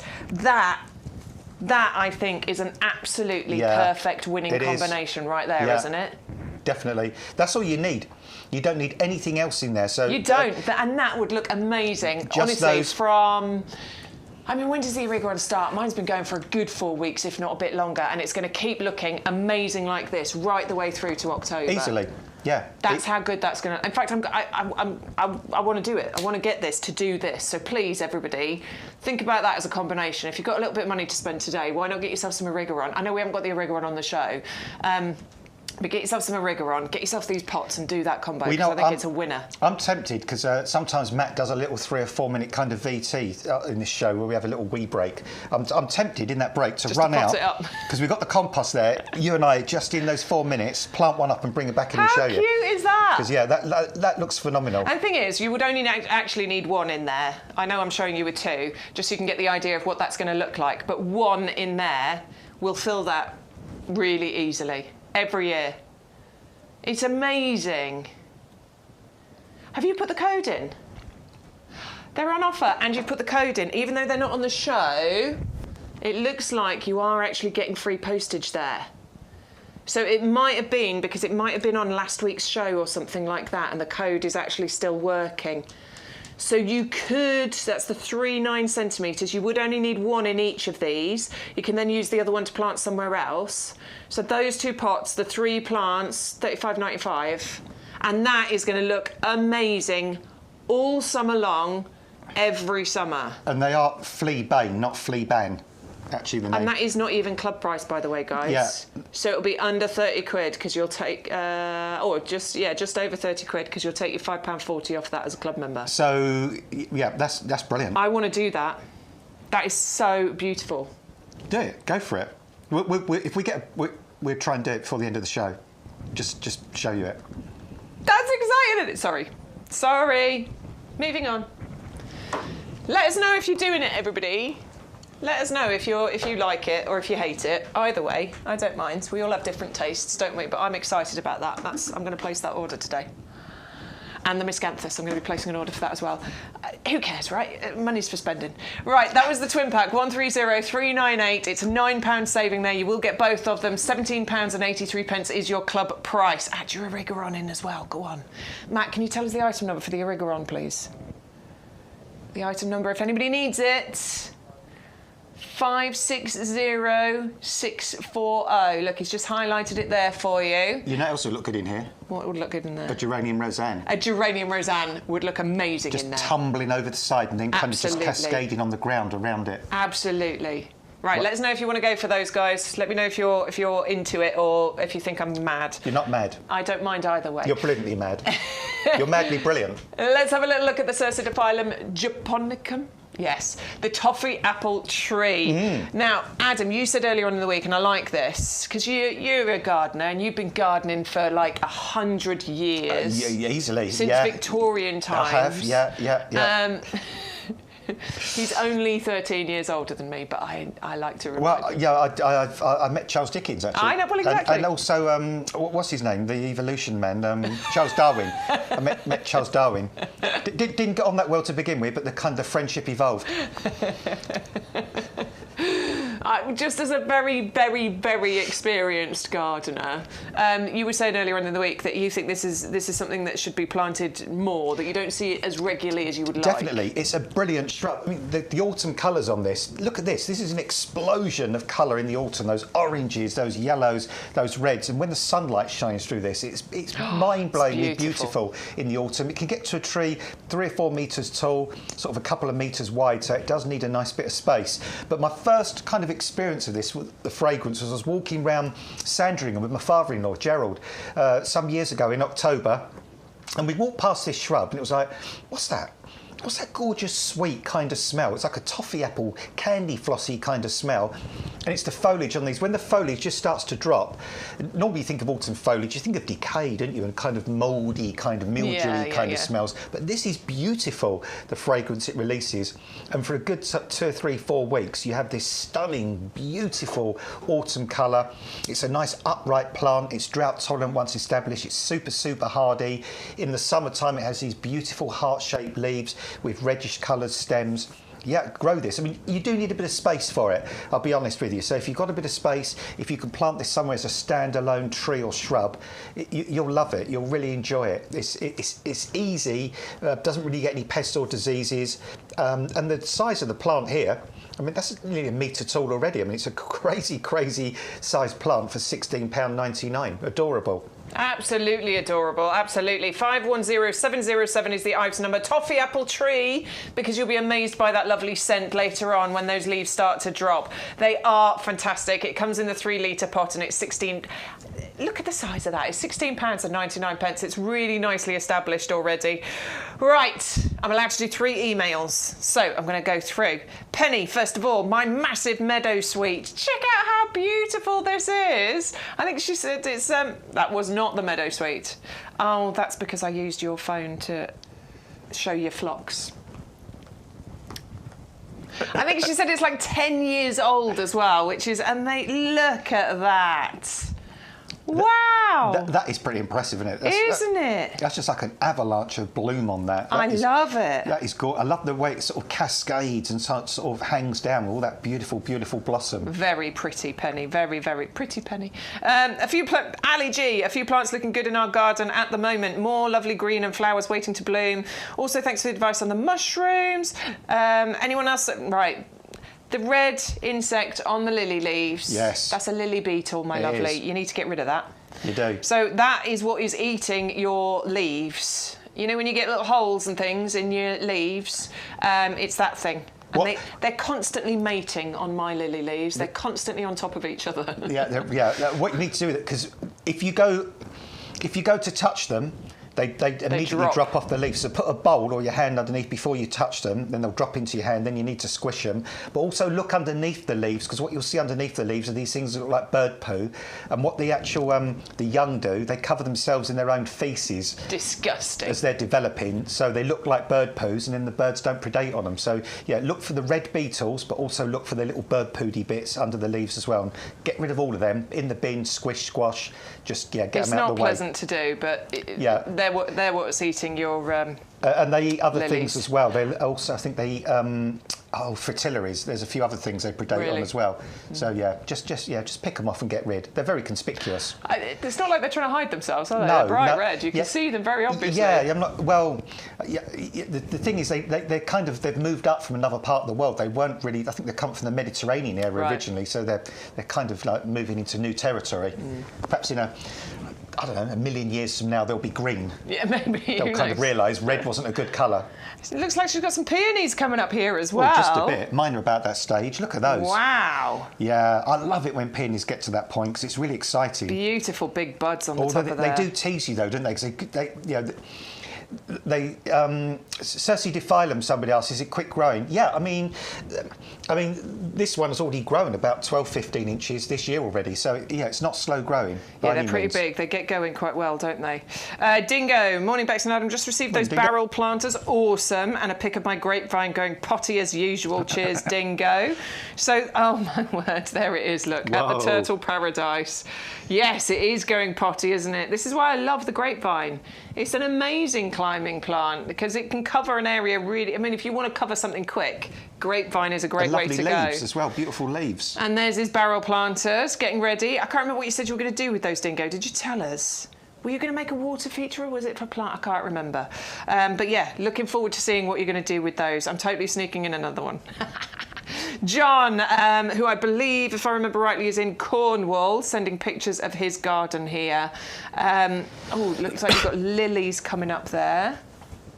Are those GM? They're not GMs, are they? Yeah, they are. Yeah, I think they are. But you've also got the ones with the yellow tips on, and I've completely Gaillardias. Gaillardia, yeah, that was it. Gaillardia. Yeah, and I think you're right, Bex. I think those ones at the back are geums, they're double flowering geums. Oh, look at that. I love this jungle garden here. Look at the colour and the interest going on there. Isn't that beautiful? My eye instantly goes to that Alstroemeria there. Yeah, yeah. That Alstroemeria Indian summer is beautiful. Let's have another look. I'm sure. Or was that it? I thought there was more than one. Just two. Oh, no, there was another one. Excuse me, Bex. I'm just going to grab one more. You go for it, slurp of Adam. water. Lovely. What have we got? We've got hanging baskets going. Oh, my word. There's a fruit tree there as well.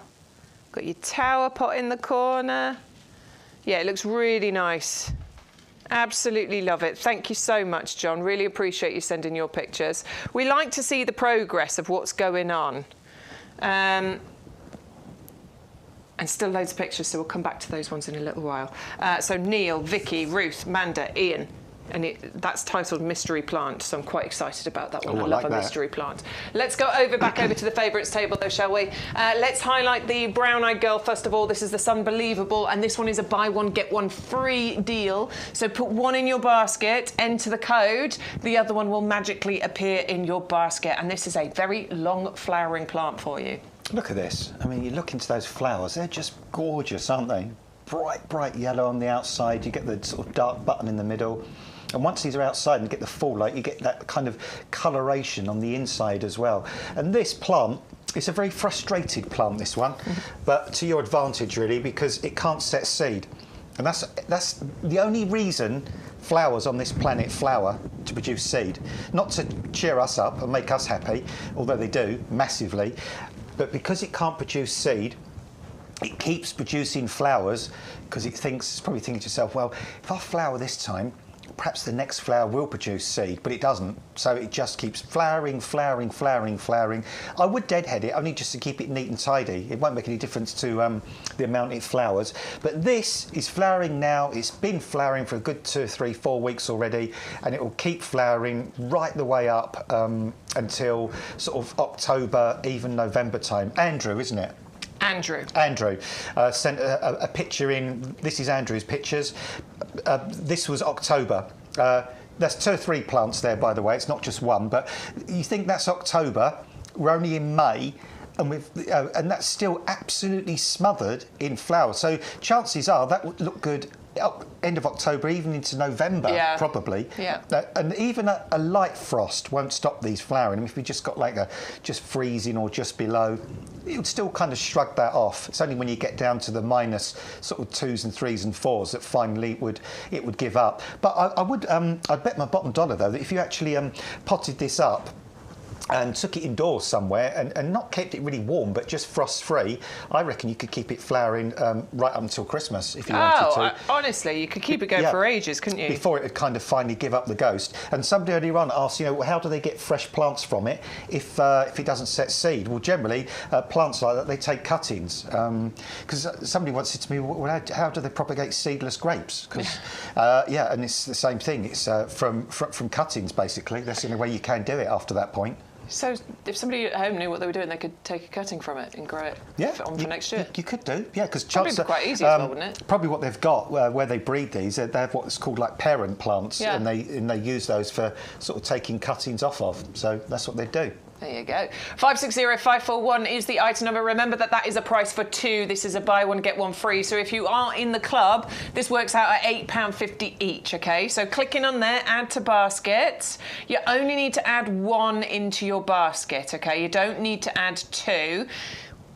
Matt's already put the code in, and what he's pointing out to you, look, is it's £0. So it's a free item. Free, and that's because he's put that code in where it says, do you have an offer code?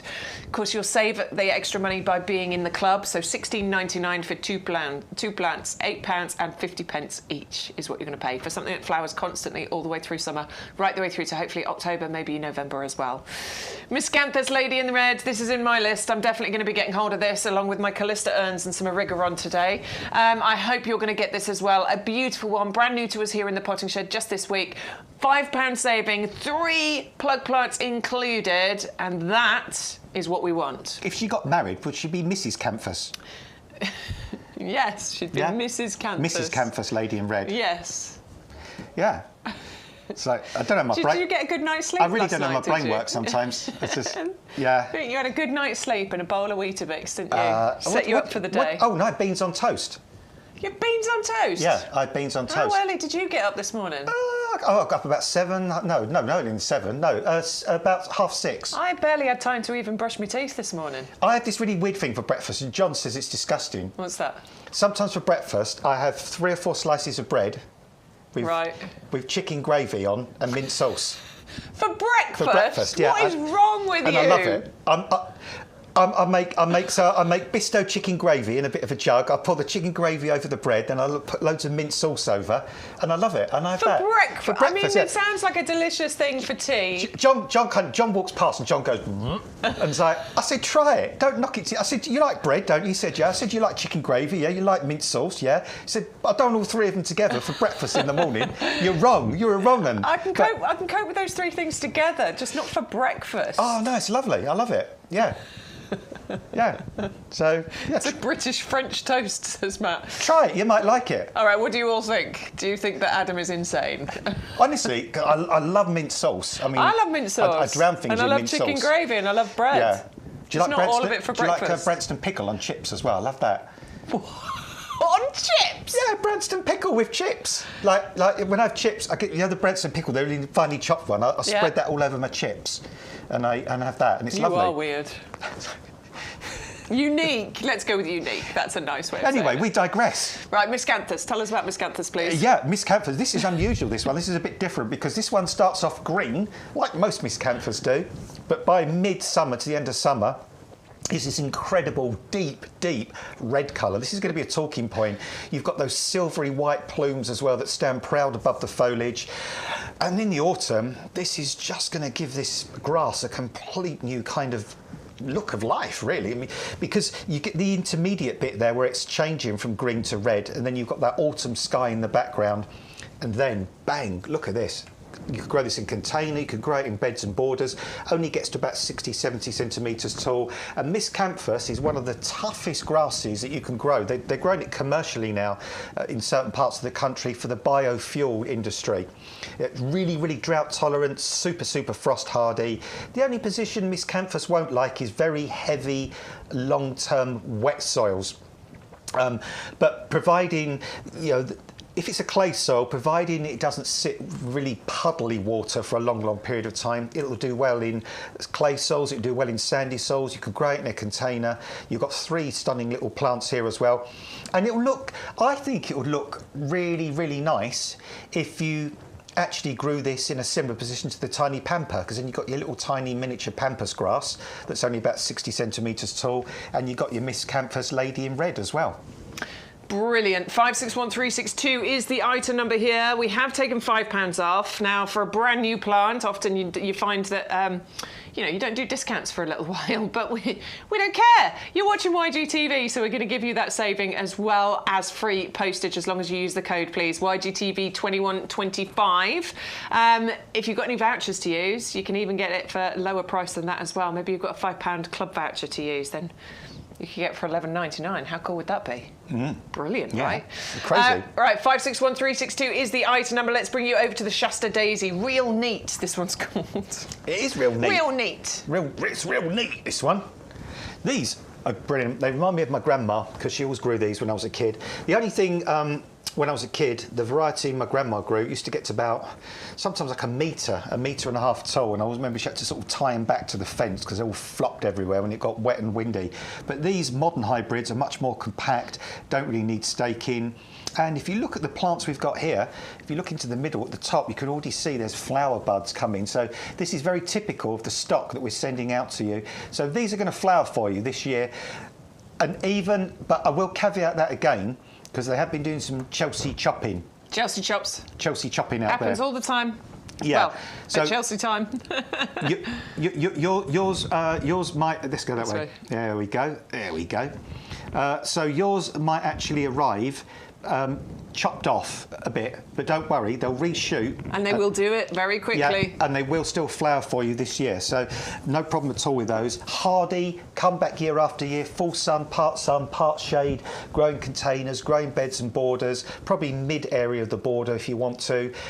beautiful big daisy flowers, those lovely yellow centres, pure white petals round the edge, and adored by the pollinating insects. And hardy and perennial and coming back year after year and forming those clumps, and you can spread those around your garden. So every 2-3 years, split those clumps up and spread them around your garden. It's great because you get free plants, but it actually also maintains the vigour of the plant. It's not just about getting free plants, is it? When you're splitting plants, it actually reinvigorates the plant and makes it much better and healthier and bigger and stronger. And daisy flowers are really, really weird, because when you look at a daisy flower, you see that flower as an entire flower, but it actually isn't. The centre of that daisy is made up of hundreds of tiny individual flowers within the middle. So yeah, it's a bit of a trick of the eye when you look at it. Have a look at it. I love it when you probably look at something in detail like that. It's fascinating. Yeah, it's an unusual flower, the daisy. Did I sound really like wow? I didn't mean it like that. I meant it genuinely, but apparently it sounded like I was being sarcastic. One of the biggest, I think it's the Asteraceae family as well, so it's one of the biggest families on the planet. There's oodles, hundreds if not thousands of plants in that family, and all the daisy flowers are in that same family. 560902 is the item number. You've got a half price saving on that one, £15 taken off there with your code, please. Free postage included as well. Right, Sweet William next, the Dark Pink Magician. Lovely colour change you're going to get with these ones. You are. On one flower head, you can get flowers that go from white to red and all the colours in between. Soft pink, dark pink, medium pink, all on the one. It looks like there's loads of different varieties, but it's just that one plant. Make great cut flowers as well, these. They've got a fragrance. I'm not saying it's kind of blow your socks off fragrance. It's a sort of a gentle perfume on these. Great container plants, grow them in beds and borders. They are perennial. They will come back year after year. Take that flower head off once it's pretty much finished. That'll encourage more flowers to come up for you. Nice open sunny position, well drained soil. Loved again by the pollinating insects, easy to grow. It's great, this one. Beautiful plants there for you as well. They're garden ready. The little plug plants they've got. I'm going to whip this one out again because you can see. Actually, yeah, he's got a nice root system. The compost is very wet on that one, so it's a little bit difficult. Yeah, you can see it though. But yeah, you can see the lovely roots on there. So these are ready to go because they're hardy. Don't have to faff about potting these on or anything. Plant them where you want them to be. They will definitely flower for you this year, and they'll keep flowering for you year after year. Amazing. Another £15 saving there. Another half price saving. £12.72 is your club price. Oh no, that was on the Shasta Daisy. We'll give you the details of the Sweet Williams, which I believe is £11.02 club price there, which means just over £1 per plug is what you'll be paying for these ones. 410230 is the item number. 10 of those garden ready plants. Go to YouGarden.com to place your orders. Always use the code, please. We always have it on screen. YGTV 2125 is this week's code. That's how you get any savings, but it's also how you get free postage. Everything in the potting shed has free postage. One item, free postage. Every single item from the potting shed, also free postage, and that would be an exciting delivery to receive, wouldn't it? Quick one from Gregory. Roast potatoes and Branston pickle. Oh, yeah, I'd be up for that. Yeah, I'm round yours. Another one from Gregory. How big do you reckon Miscanthus would get this year? Oh, I would not very big this year. I mean, I think this year perhaps sort of 6, 7, 8 inches, kind of getting established. So we always kind of say roots and shoots in the first year, and then kind of once they get established, I think probably by the end of next year, probably about 18 inches, couple of foot or so. So to get to full size, you're looking at 2-3 years for it to fully establish. I'd say 2 or 3 years to really get established. There you go. And I'm kind of grading it on the fact that I've also, in my garden, I've got a tiny pamper, and I know that's a different plant, but again, that gets to about the same height eventually, and they're kind of similar sort of grasses in growth habit, and that's only grown so much this year. But once they get their feet in the ground and they get established, then next year they're going to zoom away a lot quicker. All right, got any questions? YGTV@yougarden.com. The email address is on the bottom of the screen there. You can also put it in the chat on YouTube and Facebook, and we'll answer as many questions as we possibly can. Right, moving on then to the final one on the favourites table. We've got the Dianthus coronet mix.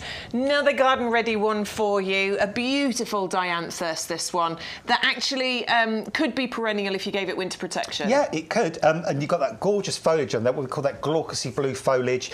Masses of flowers on these. These are nice compact plants, only sort of 6, 7, 8 inches tall, really fragrant. Cottagey garden look, traditional look on these. Beds and borders, open, sunny, well-drained position. Pots, troughs, hanging baskets, window boxes, flower all summer long. You could deadhead them. That would keep encouraging more flowers to come. Feed them as well if you've got them in containers. But straightforward, these. They're almost kind of plant them, love them, leave them kind of plants. Once they're in their happy place, they'll just flower away for you. They're not demanding. They're easy to grow. I mean, you can treat them as annuals, but if you can give them some winter protection, for instance, if you decide to grow them in pots, if in the winter time you can keep them somewhere frost-free, reduce the watering, but give them lots of nice light, chances are, a bit like gazanias or geraniums or some of those other plants, you could get them to go through to another year. But these will flower for you this year. They've got the actual plants we've got are really sort of nice plants with lots of really healthy shoots, and in 4 to 6 weeks' time they're going to start flowering, and they're just going to keep flowering all the way through till October. A coronet, was that like a jester back in the day? What was a... No, a coronet's I thought a coronet's a crown. Is it a crown? Oh, so I guess that's where so it's like, I guess it's like a multicoloured crown of all jewels and stuff. Yeah, I think so. Hence the name of these. Someone in the chat will tell us. Coronet is a crown, right? Because I think so. I'm just guessing that the name coronet obviously is something really, really beautiful and colourful. And yeah, you would have thought so. Multicoloured, absolutely. that kind of reflects the plant, because these are certainly multicoloured. And what is quite nice about these is I love it when you get those plant mixes. You get it with dahlias and other sorts of plants where one of the plants is a solid colour and then the others have those sort of bicolours as well. So you have that really, really nice mix on those. Yes, coronet is a crown. Yes, I guess it's a crown probably of all gorgeous gemstones. It's possible to determine which of those crowns are for peerage or lower level use, and thus can be analogy be called coronets. I think they are for lower level peers. Okay.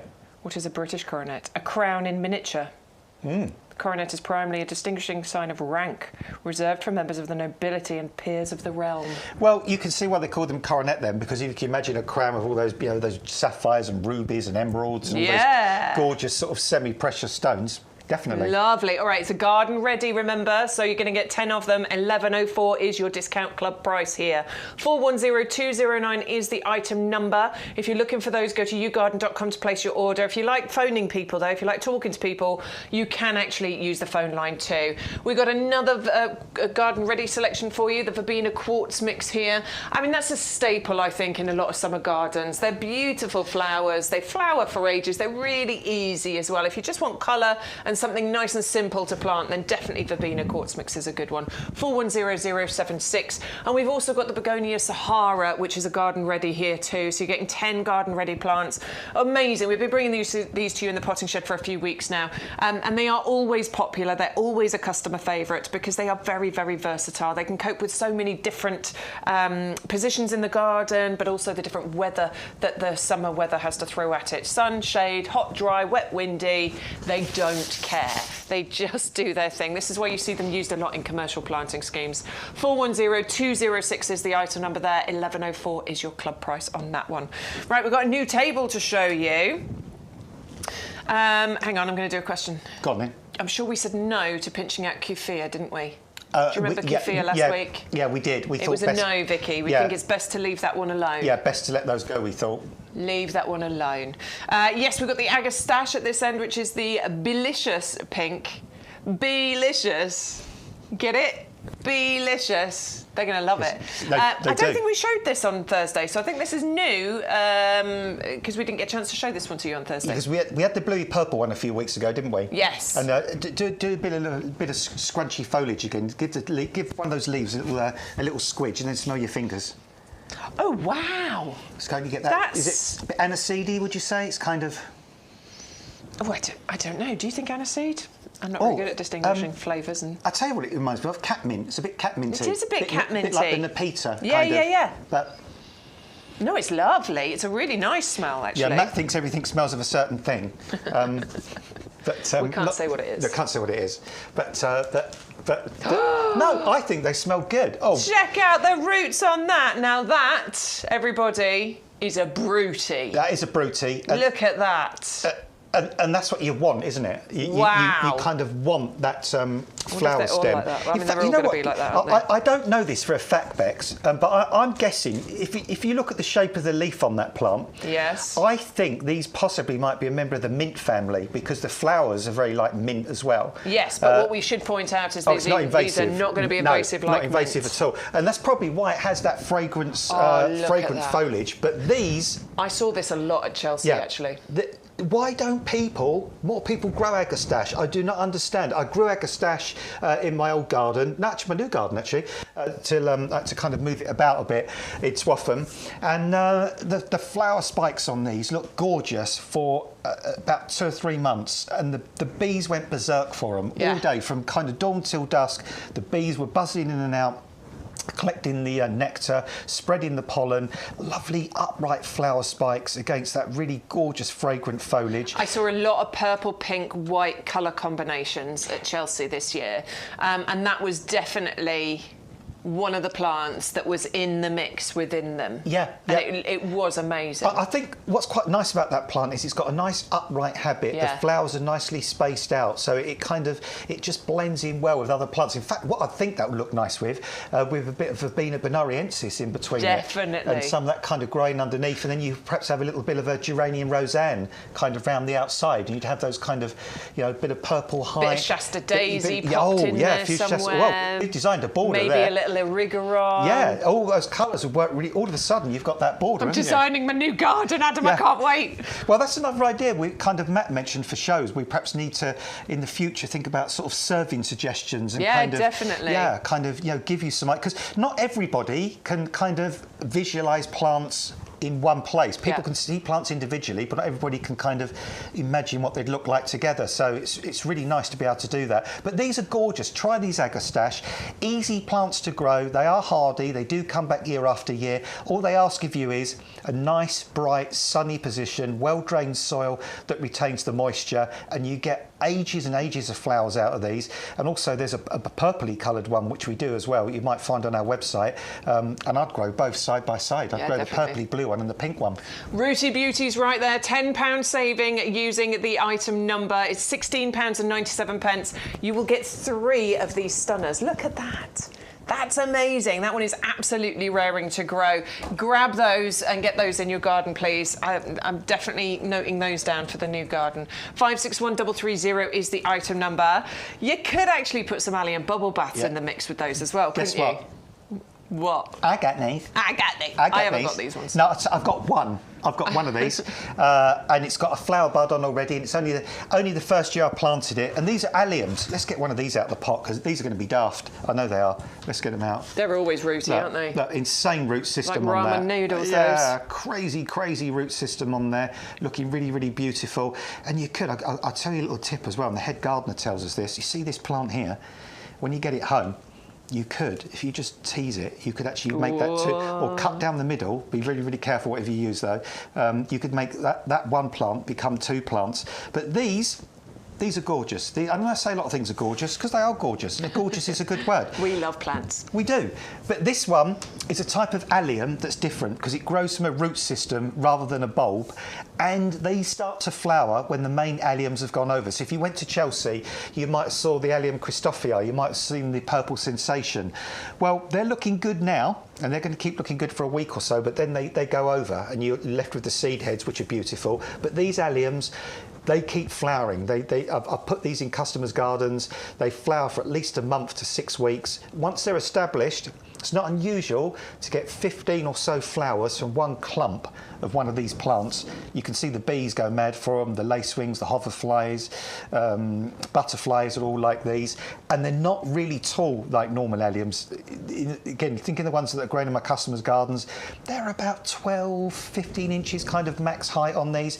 But they're just a really good way of extending the Allium flowering season beyond the point of the normal bulb ones that you see at Chelsea or flowering right now. And they're very hardy, come back year after year, but all they ask from you is to get them to come back year after year, full sun, part sun, but well-drained soil. They don't like really wet, heavy soil. So if you can do that, and they're brilliant for pots, because if you forget to water them, no big deal. They'll go without water for a good couple of weeks or so, and they'll form a beautiful, great big clump in a pot with masses of these flowers for a long, long period of time. Yeah, definitely well-drained soil. I've planted lots of alliums in my garden over the last few years, and some of them come back through the ground, but most of them, they don't like my clay soil. So I grow them in pots now, basically, because of that. 561175 is the item number if you want to go for the Allium bubble bath. Apparently Neil's got those. Absolutely beautiful. I am going to do an email here quickly, just because we're on alliums, if you don't mind, Matt, please, because Grimmy would like a plant identification, and I know the answer. It begins with N, doesn't it? Nope. Yes, please. Oh, yes, please. You sure it doesn't begin with N? I'm sure that's an allium. Isn't that the Allium spherocephalon? Have I got it wrong? And I've just made a big deal about how I've got it right. I think it's Nectaroscordium, that one. Is it Nectaroscordium? Yeah. It's an allium. Yeah, it is allium. Yeah. I thought it was spherocephalon. No, you're right. It is. It's the Nectaroscordium. I think that's Damn it! Nectar. I'm leaving. That's it. I'm out of here. That's I'm leaving. Nectaroscordium.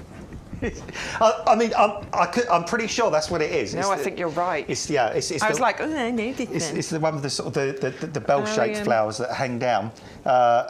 They get taller than that eventually. They've changed the name of it a few times, but you're right. It's the Nectaroscordium. Yeah.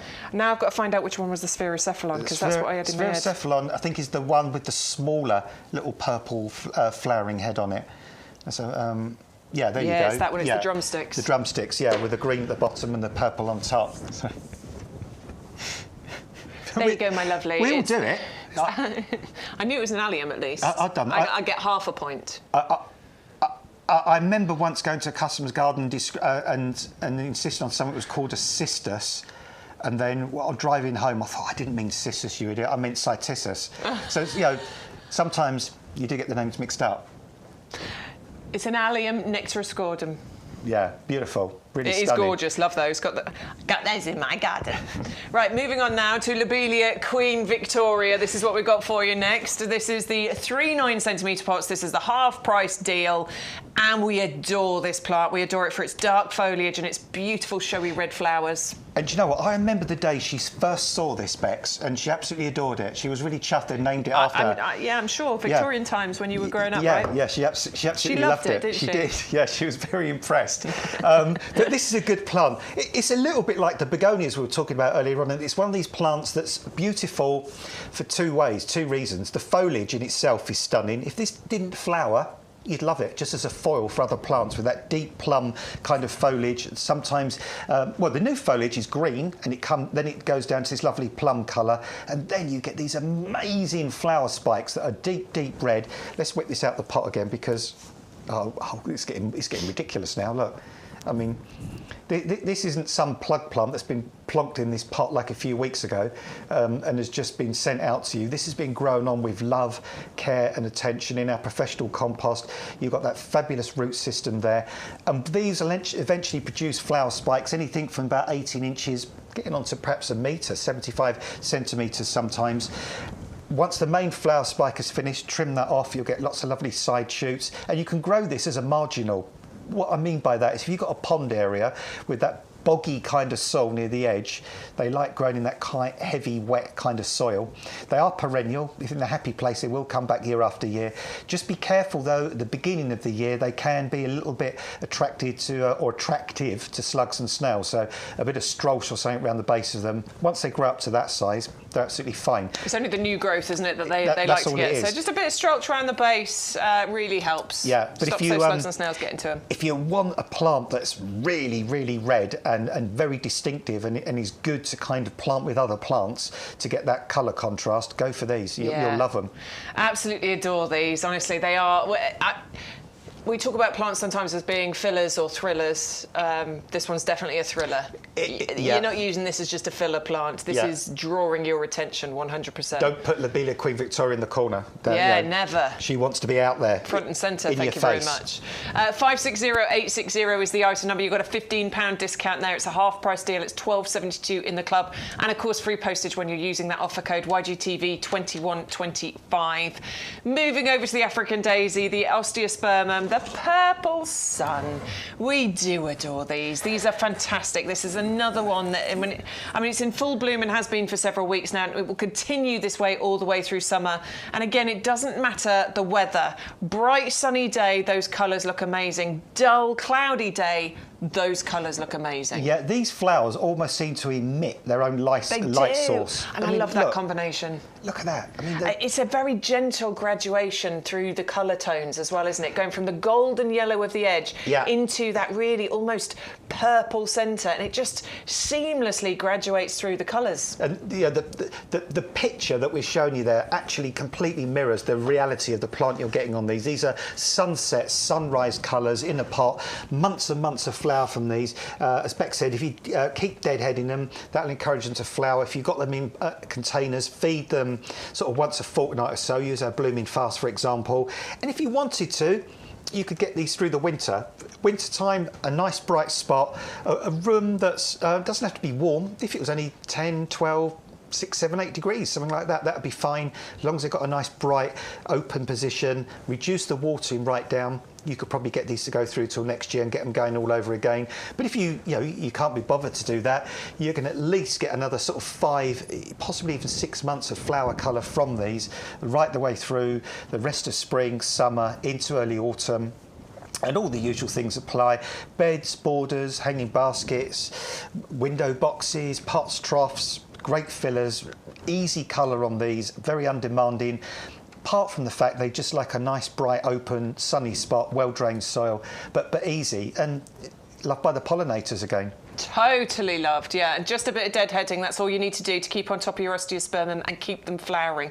I wouldn't even suggest feeding Osteospermum. They just don't need it, to be perfectly honest. They just keep flowering. I mean, you can, and you'll probably get a bit of a better display, but I didn't the year I grew them, and they were one of the best things in the garden. And sometimes, because I said feed, Bex, but you actually do make a good point there, because sometimes with some plants like these, if you keep them hungry, they flower more, don't they? Sometimes if you feed them too much, they get lots of green growth and they get lazy about flowering. I mean, I think if you did feed, they would be absolutely fine and probably give you a better display, but I was just pointing out that I didn't the year that I grew these, and they were amazing. They just kept flowering.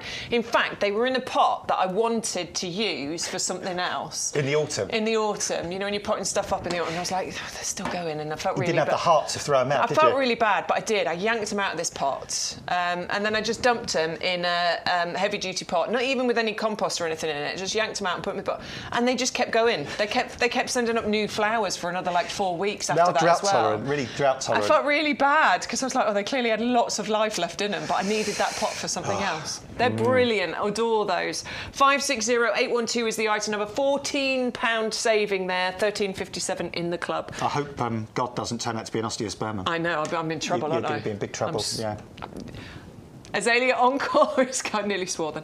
Azalea Encore is up next for you. You've got the 3 8-centimetre pots here, and you're going to get the 3 different colours included, but called Encore for a specific reason. Yeah, indeed, because most azaleas will flower once you're in the spring, and then that's it, till the following spring. But these ones will flower in the spring, and then they'll flower again for you in the autumn, so hence Encore, that sort of double display for you. Evergreen, these ones as well. Lovely, lovely shiny foliage. Good root system. You can't always see the root system of azaleas because it's dark, but really, really... You can see it's holding onto its compost. It's not dropping away or anything, it's not falling away, so you can actually see the ridges of the pot impregnated into the root system. It's a great root system on these. You've got options with these. If you've got azaleas, rhododendrons, camellias growing very happily in your garden, they're looking green, they're looking healthy, then you can plant these in the same soil. No problem at all. But if you haven't got ericaceous compost or acid soil, grow them in a container using the ericaceous compost. They're good container plants. They're very, very hardy. They'll get through any amount of frost in the winter. They're like a sort of a shady, dappledy, shady kind of position. That's where they really, really thrive. Beautiful colours as well. You've got those 3 colours there. You've got the sort of the pink, you've got the white, you've got the red.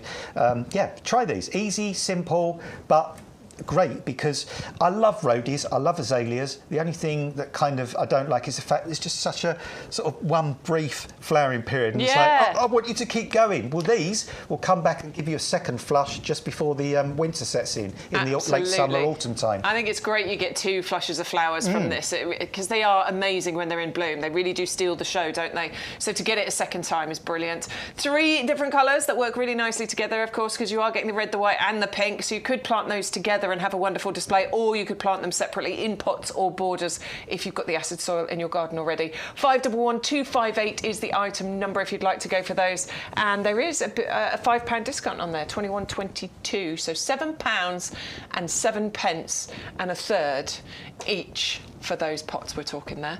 Free postage, of course, because you'll use your code and you will get that free postage included on everything that we're bringing you in the potting shed. Let's give you a little reminder of some of the things that we have been showing you already, starting with that Verbena quartz mix. 10 garden ready plants included in there. 11.04 is your club price, and these are going to flower. They're really good, aren't they? They flower for months. People always add these into their garden planting schemes in summertime because they're bright, they're beautiful, and they're really easy. 410076 is the item number if you'd like to go for that one. Next up, we've got the Begonia Saharas, again a customer favourite, a beautiful plant that's used a lot in commercial planting schemes because it's really easy, it's drought tolerant when it gets established, it can cope with sun, it can cope with shade, it doesn't mind if it's wet and windy, doesn't mind if it's hot and dry, like this just keeps going, and that's why it is a firm favourite. Garden ready means it can go in the garden right now, you don't have to wait and grow it on or anything like that, just plant it straight out. 410206 is the item number. You've got the Dianthus coronet mix next. Beautiful little crowns of beauty. And you've got the purples, the reds, the pinks, the bicolours, the individual. Look at those. I mean, that's just so pretty, isn't it? They are perennial if you give these ones protection. So you could grow these in pots and get them through to next year. A lot of people grow these ones as annuals. 410209 is the item number. 1104 is your discount club price here. Everything comes with free postage as long as you are using the code YGTV2125. No building baskets, just put the code in and get your free postage. Another Dianthus next is the Pink Magician. This is the Sweet William. Lovely flower if you want to do cut flower displays. Great if you want to leave it outside as well. It is a perennial. It comes back year after year. It has a gorgeous fragrance to it as well. Love a Sweet William for that reason because it does have a sweet, delicious fragrance. 410230, and they are garden ready plants again, so get them in the garden. Don't grow them on, just plant them out. Salvia Lips collection, a hardy perennial plant here. So this one's going to form lovely neat shrubs actually. They can grow up to 1 metre high, they can grow up to sort of nearly 1 metre spread I would suggest here, but you can keep them a bit shorter if you want to. You can prune these down. Early springtime you'd be doing that, and then they get covered in these lovely flowers, and they do flower for ages. You get many months out of these, but also one of those ones that flowers quite late. So, you know, after all the summer bedding and all of that has gone, your salvias generally keep flowering. They can be semi-evergreen, depending on where they are. More sheltered spot, they're likely to hold on to some of their leaves. 560668 is the item number if you'd like to go for the Salvia Lips collection. 3 9cm pots. Amethyst, cherry and hot lips are the 3 varieties you will get. The Coreopsis Early Sunrise, I've got this, and it is a beautiful one. I've got it in a nice sunny border, lovely sort of double ruffled petals on there. They're like little pom-poms of orangey yellow flowers. They flower, again, another one that flowers for several months throughout summer. Great little plant for cottage garden feel. Bit of deadheading is pretty much all you need to do with this to keep it going. I mean, free draining soil, although I have got clay and it's growing fine in my clay soil. And a little feed probably wouldn't go amiss with this just to help it and keep it going, and giving you more and more flowers. 560890 is the item number. Half price deal, £12.72 in the club. One of the newest ones we've brought into the potting shed. One of the ones that we're all quite excited about in actual fact is the Miscanthus Lady in Red. It was shortlisted for Plant of the Year this year at Chelsea. It's an absolute stunner. It comes as 3 plug plants. You're going to save £5 on this particular deal as well, and it'll bring it down to £16.99. It starts off a lovely green colour. You get these kind of bronzy tones to it, but then in autumn, this is what we're aiming for here. They can turn this bright red colour with those lovely creamy white feathery fronds that come out the top. I think that is just amazing. Honestly, love that one. 561362 is the item number if you'd like to go for the Miscanthus Lady in Red. It's £16.99 as your club discount price. The Shasta daisies, they are, honestly, every time I see them, they make me smile. They put a big smile on your face. These are big daisy flowers. They get to about 60 centimetres height. They will gradually form clumps over time as well. You can spread those clumps around your garden. You've got to get a good couple of months of flowers out of these. Bye, Olwyn. See you next week, darling. We're back on Thursday. They're really easy. They just want a nice, bright, sunny spot. You can cut them to use them for cut flowers if you want to. You can leave them on the plant outside. Another one, actually, that looks great in cut flower displays, or maybe you're trying to create a sort of a wild meadow flower display. That would look really good as one of the flowers in the mix. 560902 for those 3 9-centimetre pots. Sunbelievable brown-eyed girl. Buy one, get one free. You'll get one in the 3-litre pot, but then by putting the code in, you'll get a second one, and that will be absolutely free. It means that you'll get each one of these plants as a discount club member for £8.50 each. They'll grow to about 50-60 centimetres height and spread, but the important thing here is the amount of flowers you're going to get. It's a sterile plant, so it just keeps giving you flower after flower after flower constantly, right the way through from now. In fact, actually from within April, these start flowering. May, June, July, August, September, October, maybe even into November, depending on when those first hard frosts come. It is an annual plant, so it's one you replace every year, but you can get thousands of flowers from these. Thousands, and I'm not kidding. Honestly, they can really be that floriferous. 560541 is your item number. Use your code, please, to get your free postage and your free plant. The Agastache is up next. This is the Beelicious Pink. Now, Beelicious, bear that in mind because this is going to be an amazing one for the pollinators. You will get 3 9-centimetre pots, you will get a £10 discount, and you will get free postage. It's a perennial plant. I mean, you can just look at that flower and know that that is a pollinator-friendly plant, can't you? You can just tell they're going to adore that. 561330 is the item number. Oh, that's so pretty. Look at that. And it's £16.97 in the club, by the way. Osteospermum Purple Sun was up next. Those are mine! Yay, love that. And I did really enjoy it when I planted those. Just need to keep on top of your deadheading. I kind of gave up on the deadheading a little bit halfway through the summer, and it stopped giving me as many flowers, but just chopped it back and they all came back again, flowering right the way through to autumn. Beautiful colour combination that you get from those flowers as well. And as Adam says, it almost has its own light source. When you're on a dull grey summer day, that one is still so bright and beautiful. 560812 is the item number, and you will get 3 of those 9-centimetre pots included with a £14 saving there. £13.57 is your club price. 560812 is the item number. Right, £13.57 club price. You want the lower price on screen, don't you? You need to join the club.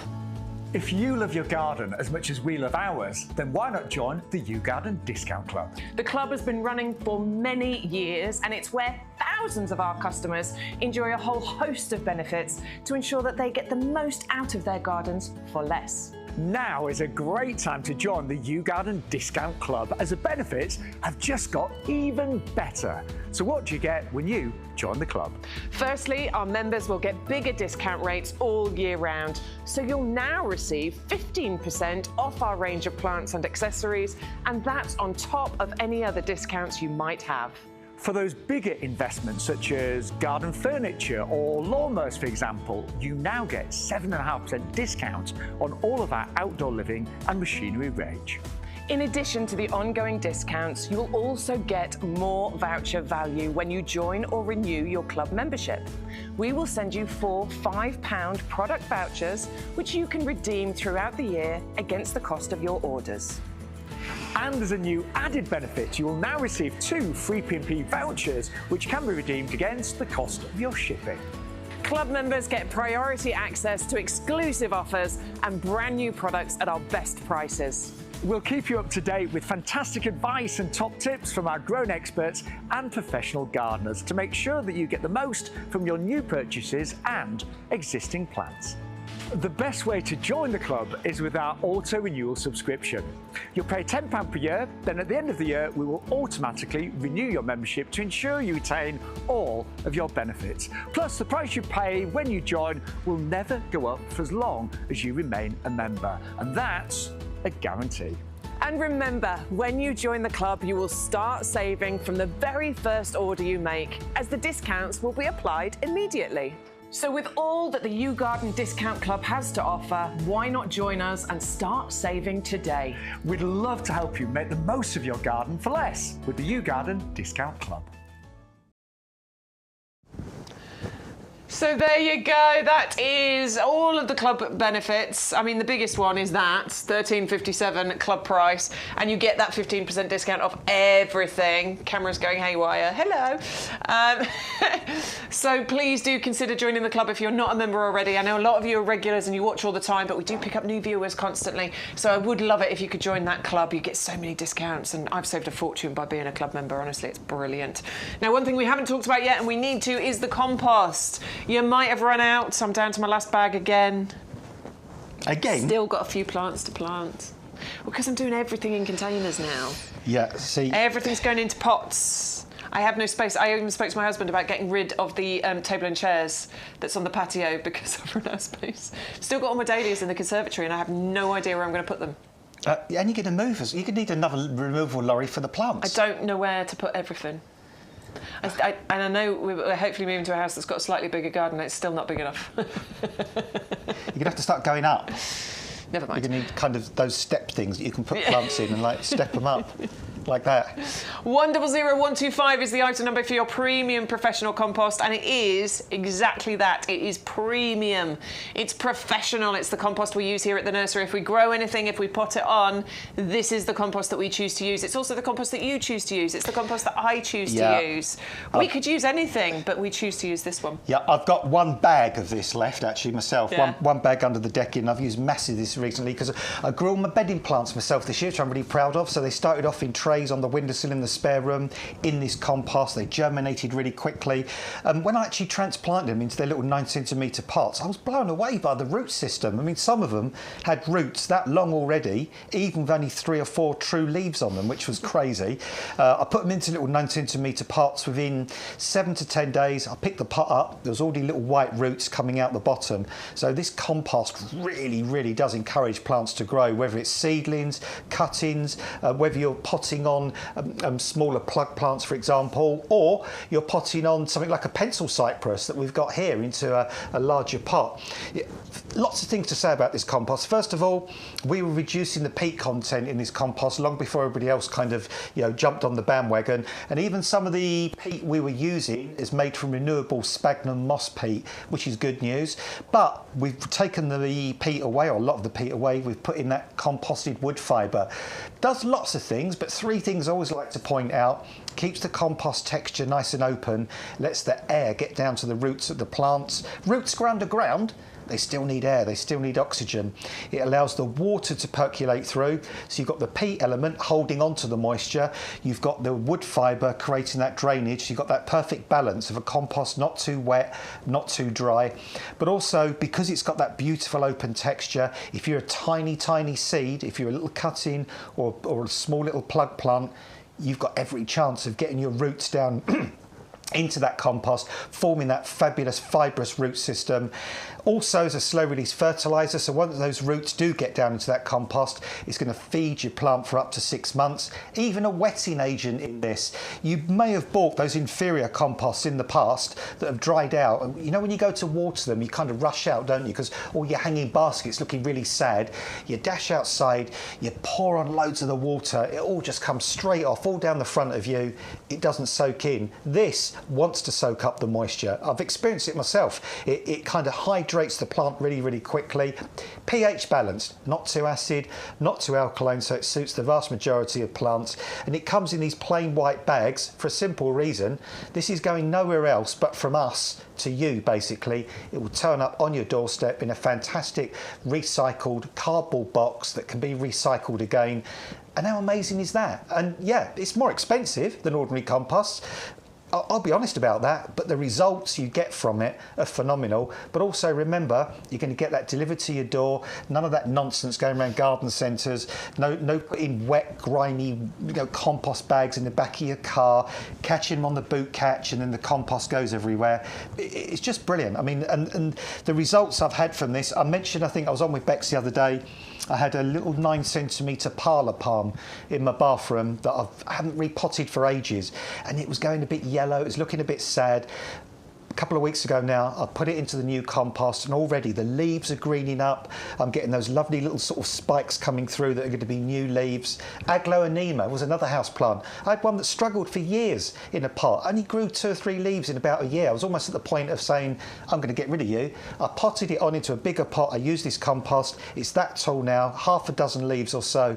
You will be mind blown how brilliantly this compost grows things but also revives things as well. Yeah, it happened with my yucca earlier on in the year. Repotted it, within 3 days I could see the difference. So perfect for the majority of things in your garden, also in your home as well. If you need ericaceous compost for your acid plants, we have that available, but this is the one you're going to use for the majority of things you put in your garden. Look at that, Sunbelievable just poking into the shot there.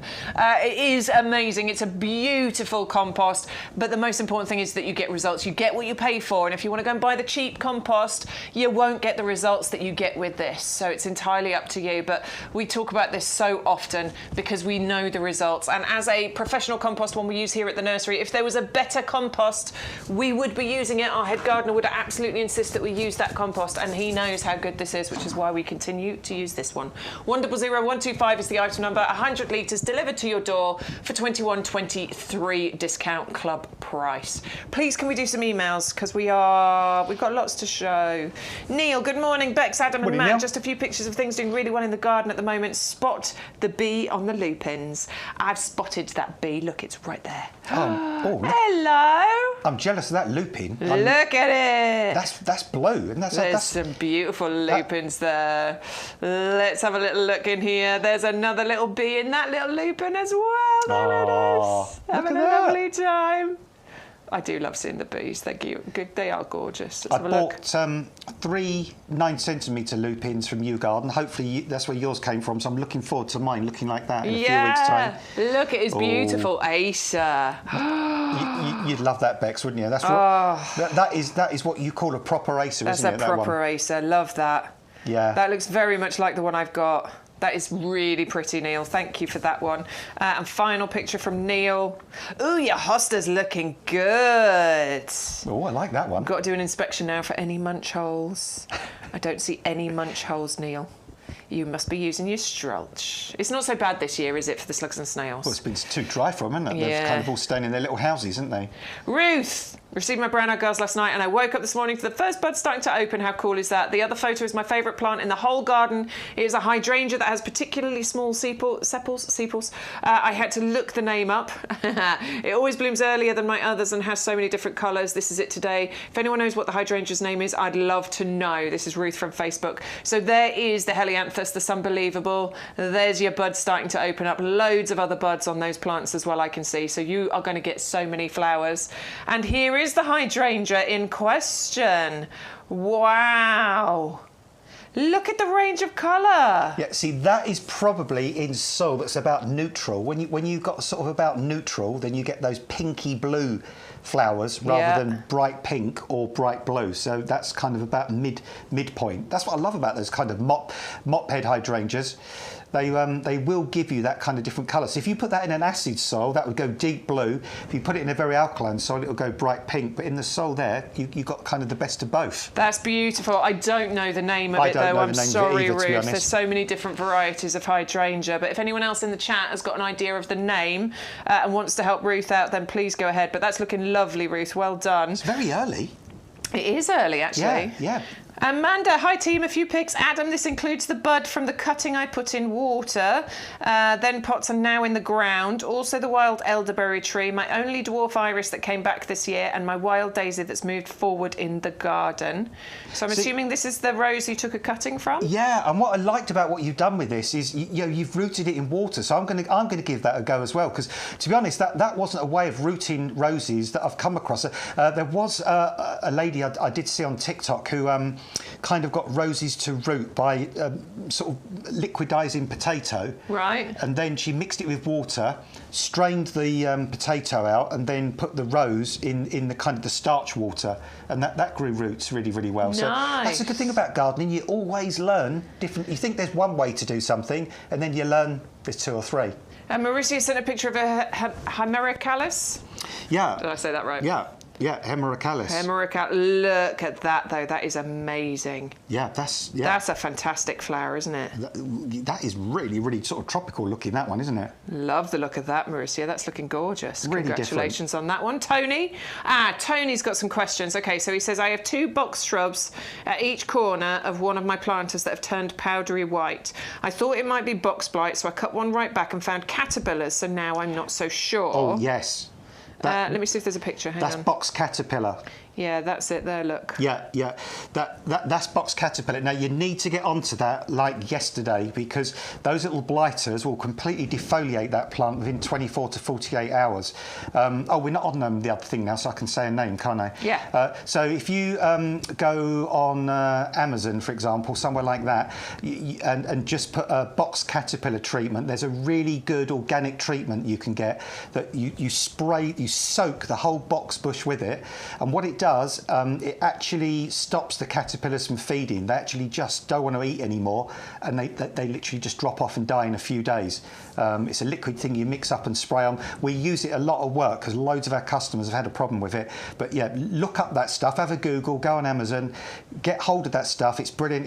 It doesn't kill other things. It's not bad for the environment. It's a real it's not a nasty chemical, and that will get rid of them and keep some in reserve as well. Because if you see it develop anywhere else, get out straight away and treat it, and you will definitely save your box. We just want to say I have thought about swapping them for 2 Photinia Red Robin, but they only come in the 9cm pots. But it says pre-order 2-litre pot for $9.99. He's asking what height this would be. I wouldn't like to say, Tony, to be honest, until the stock comes in, because sometimes we'll get a stock and it might be taller, and sometimes we'll get it and it'll be a bit smaller. So I wouldn't like to say. I mean, if it's in a 2-litre, it's going to be really nicely established. I can tell you that, but I wouldn't like to say what height it would be. Another alternative you might want to try is yew. You can get yew that's trimmed into topiary, and yew is a native to the UK. Yeah, and it doesn't have that box blight. Doesn't get any pest or diseases. Also, there's a type of holly that's brilliant as well called Ilex crenata, and that's got a leaf almost identical to box. Yeah, and we supply that in actual fact. Yeah, Ilex, I-L-E-X. Crenata with a C. That's a really good alternative. Again, where customers have lost box hedges, we've actually replanted in some cases with the Ilex crenata, and it gives the same look, but it doesn't get those problems. Yeah, that might be worth looking at if you like the look of the boxus. Oh, there it is, look. Yeah. It does come as 10. See, but I think you can get, OK, so you can get individuals. You can get, well, there's one there, so you could buy the individuals, couldn't you? Yeah, and it sort of grows. It doesn't have to get that big. You can keep it much smaller. Yeah, and it grows. There you go. Look, there's one there. Look, topiary ball. You might even be able to, I know that's a considered purchase, but if that's, so there you go. Job done. That would kind of immediately replace what you've lost. Or you could get the small one and grow it into it, couldn't you, and topiary it. But the Ilex crenata is brilliant because it doesn't get any of those pests, any of those diseases so far. Easy to look after, and if you're gonna, if you don't want to have to keep treating the box to keep the caterpillars away, go for these because then you've got no worries at all then. All right, Vicky says didn't think these colours would go together, but really like them. Do you know what, Vicky? I quite like it. I think it needs a referee in between it. I think it needs like a white or something in there to help referee those colours. But I actually really like it together. What do you think? Yeah, well, that's a geum. Yeah, it's a geum and a clematis. Clematis, isn't it? I think it's one of those sort of looks like one of the Zibaldii types of clematis. But yeah, sometimes I like a bit of a referee. I actually don't mind it though as a colour combo. I mean, they do work well together. Those two colours. They don't jar. are. They do actually work nicely. But what I can't believe is how far ahead things are this year. I mean, it's crazy, isn't it? Goodness me, I was a bit gobsmacked about that hydrangea flower. And I remember as a kid going on holiday in August and they would be in full flower then. But we have had a very warm, sort of sunny spring, haven't we? So it's brought things on really, really quickly. Dingo sent a picture of his lobelia coming up between the hostas. And you can see it coming up. The hosta's looking amazing, by the way. There's the Blue Angel, the Patriot, and the... I forgot the name of the other one. Wide brim. Wide brim, thank you. Yeah. If I just go in there, look, there you go. You can see the lobelia coming in. Oh, just coming up through. There it is in there. I'll tell you what, Bex, when that comes up, I think it's over there as well, above the height of that leaf, the contrast between that leaf and that lobelia is going to look brilliant. Thanks for that pick as well, because this is what I was saying to people earlier on. They do very well in those sort of boggy, sort of marginal water garden kind of places. They work well there, actually. And one final one, which is a question, which is going to have to be for you. Can I ask Adam a question, please? Is there any treatment for mildew on the leaves of my cucumber? Yeah, that's that's quite a common thing, actually, mildew on leaves. What you can do, you can increase the ventilation. That's a good thing. So open the greenhouse doors, make sure you've got the roof vents open as well. Get that circulation going really, really well. You can buy mildew sprays as well. But, you know, just do a bit of research on that. And normally you can only use them once or twice, because what you don't want is for the chemical to be absorbed into the actual cucumbers themselves. So that's a couple of options for you. Ventilation is quite an important thing for combating mildew, ventilation is really, really good. It's a common thing on cucumbers, but yeah, ventilation, or say have a little look about getting a spray. Cucumbers this year? Yeah, I've got 3. I've got they're about that tall already now. I grow the same variety every year called Socrates. Yeah, so we've been talking about them last they're year. in the 30-centimetre pots. They're in our compost, and I've got 3 tomato plants called Roma as well. So 3 Romas, 3 cucumbers. So very nice. That's what you need to do. All right, lovely. If you've got any questions, comments, emails, pictures, anything that you want to send, you are most welcome, either in the chat on YouTube or Facebook, or you can email as well, ygtv@yougarden.com. Details are on the bottom of the screen. I just need to correct myself, because earlier when I said hemorrhacalis, I meant Hymenacalis. Hymenacalis. That's the one. That's what I meant to say. Yeah, I said they're very similar, aren't they? I said hemorrhacalis, which is a daylily. They are very similar. Different. Yeah. Right, let's move on, shall we? We've got some pots to show you now. So we showed you our other planters, but we're going to start off with the Empire Tower planter and the trellis. Everyone watching knows how much we love the tower pots. Got 5 myself, love them. Oh, I tell you what. Oh. You keep talking, because I'm going to run out and grab a couple of things. Because I think we need to show folk, because you've done them, Bex, haven't you? Okay, so this is actually going back to the original tower pot that we had. We've sold out of the other one. We've gone back to the original. Arguably, this one is slightly better. It is a little bit taller. The other one comes up to about here. On this one, so this one is slightly taller. I also think this one's a little bit more decorative down the bottom here, because you've got all these lovely shapes on the pot at the bottom. It's also got more drainage holes. So the other one has one big drainage hole and then a sort of reservoir in it, whereas this one has got multiple drainage holes in it. Now, I have drilled extra drainage holes in my other tower pots just because I felt like it needed them, but there's no extra drilling required here. The holes at the side are still big enough for you to be able to get your hands in, to be able to help the plant if you need to. It does get slimmer as you go up the pot. I will point that out. But yes, down here I can certainly get my hands in and help the plant if I need to. It comes in 3 separate sections. So you've got the base and you've got the 2 trellis bits here. Now, I did pot this one up a couple of weeks ago, which has got the Wisteria Amethyst Falls in it.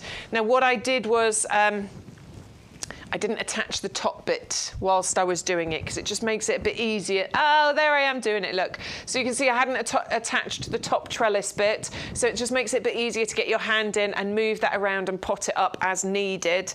And I've got my Wisteria Amethyst Falls growing in a tower pot, have had for a couple of years now. It's doing beautifully in there. So if you've got the Wisteria, if you've got sweet peas, for example, the Coreopsis starred jasmine, that's another one I've got growing in this particular tower pot.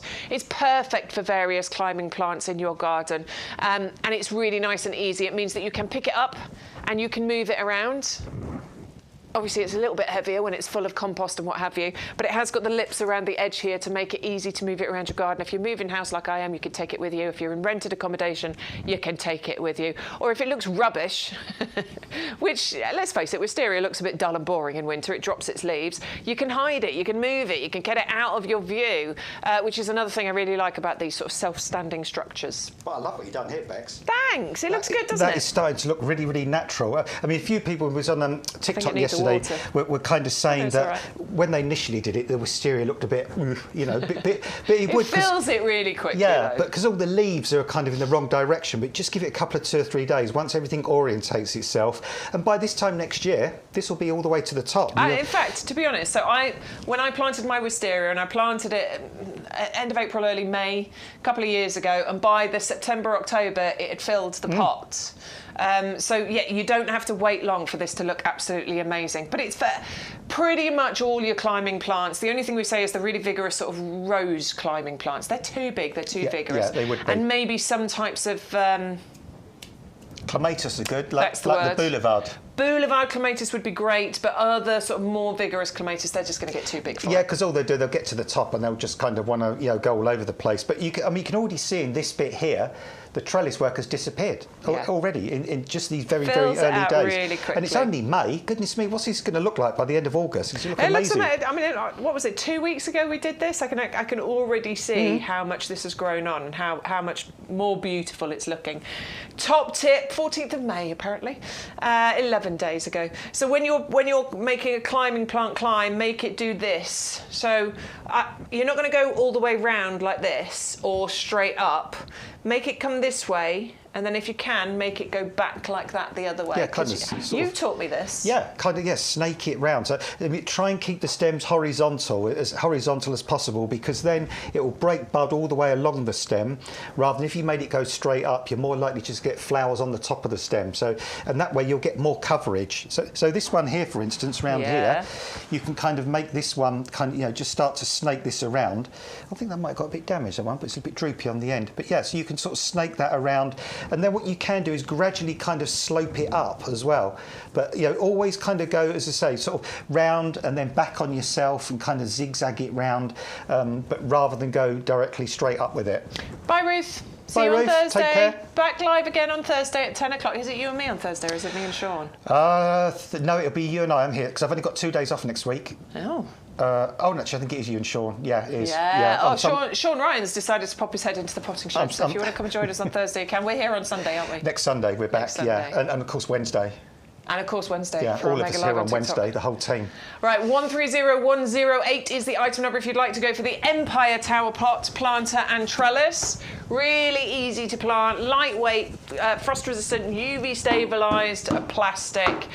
Matt is currently singing the Death March from Star Wars to me.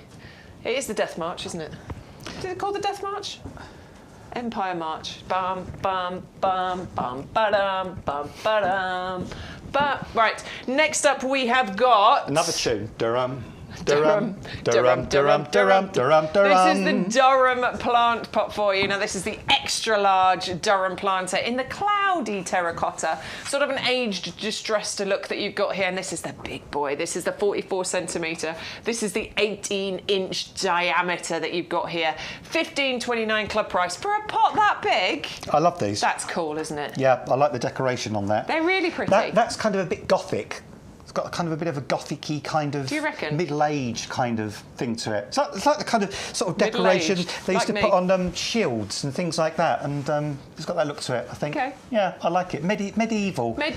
Medieval kind of church architecture. Well, you'd remember that, wouldn't you?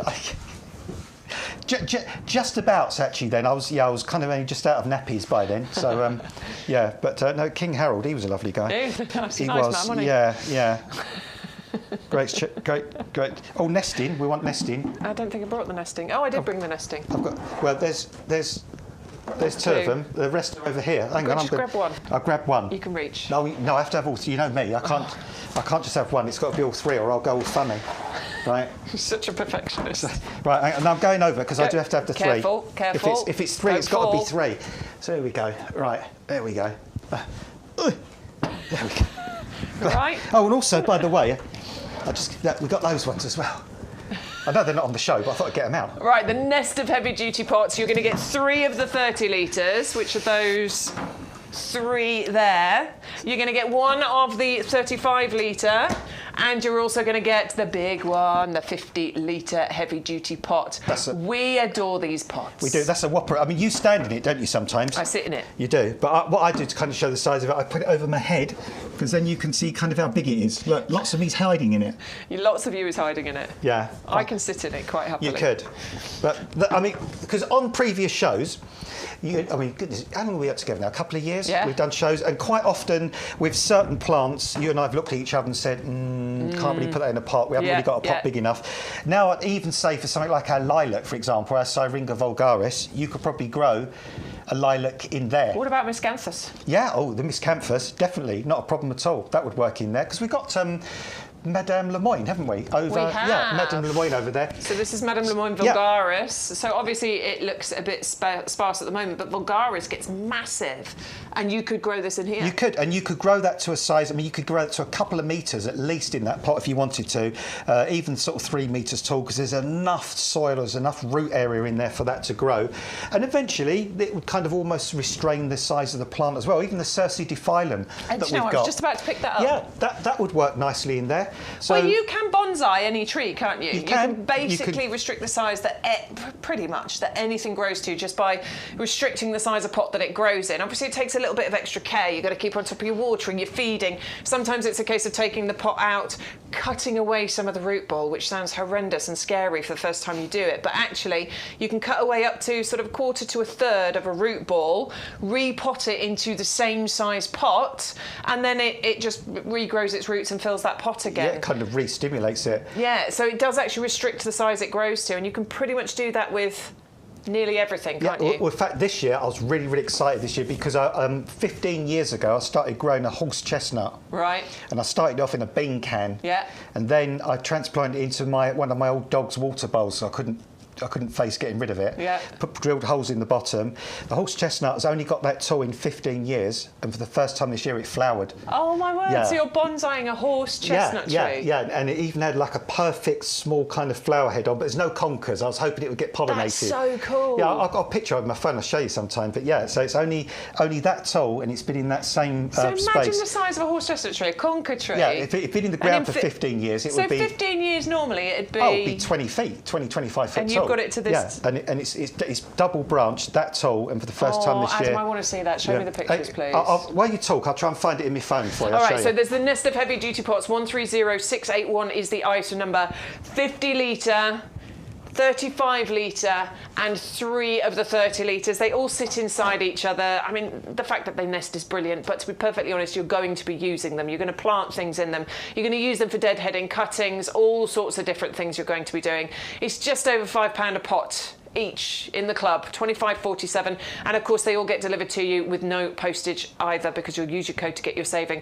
I had these delivered, it was Ace, it came in a nice big box, and I was like, I know exactly what that is, because you know from the size of the box. I've used most of them for planting my hydrangeas in. Haven't used the 50 litre yet, but the others, I've got my hydrangeas planted in there ready for moving to the new place. 130681 is the item number. And now if you are struggling with your slugs and your snails, then Stroch is a good one. I know Neil, thank you, he's using copper tape, which is another really good idea. But you can use Stroch mineralised straw as well. I've done which it as a video. Sorry? It's a little video. We're going to show it in a second. Which is a brilliant one for keeping the slugs and the snails away as well. I use this on my hostas and it does a fantastic job of keeping the slugs and snails away, but it also neatens up the borders. It's also brilliant as a weed suppressant. Go down, do your weeding, and then lay your Stroch down, and it can suppress, it says there, look, by up to 95%. It is amazing how many or how less weeds you get coming through. It lasts for up to 2 years, at which point you can dig it through your soil and it will improve the soil texture. Great if you've got clay soil, in actual fact. It helps to keep hold of moisture in the ground and in the pots as well. I've been putting it around things like lupins or lobelias or strawberries or hostas, the things that slugs and snails like to eat, but I also now top all of my pots pots with it because it stops that the weed growth, and it helps to hold on to the moisture in the ground, which I absolutely adore with it. So Stroch is a fantastic option for so many different reasons. A year-round product in actual fact, because also in winter it'll give your plants the layer of protection they need, the little duvet to put them to bed, to put them to sleep so that they can get through their winter too. So 100086 is the item number. Can we show Adam's tree? Are you ready? Go.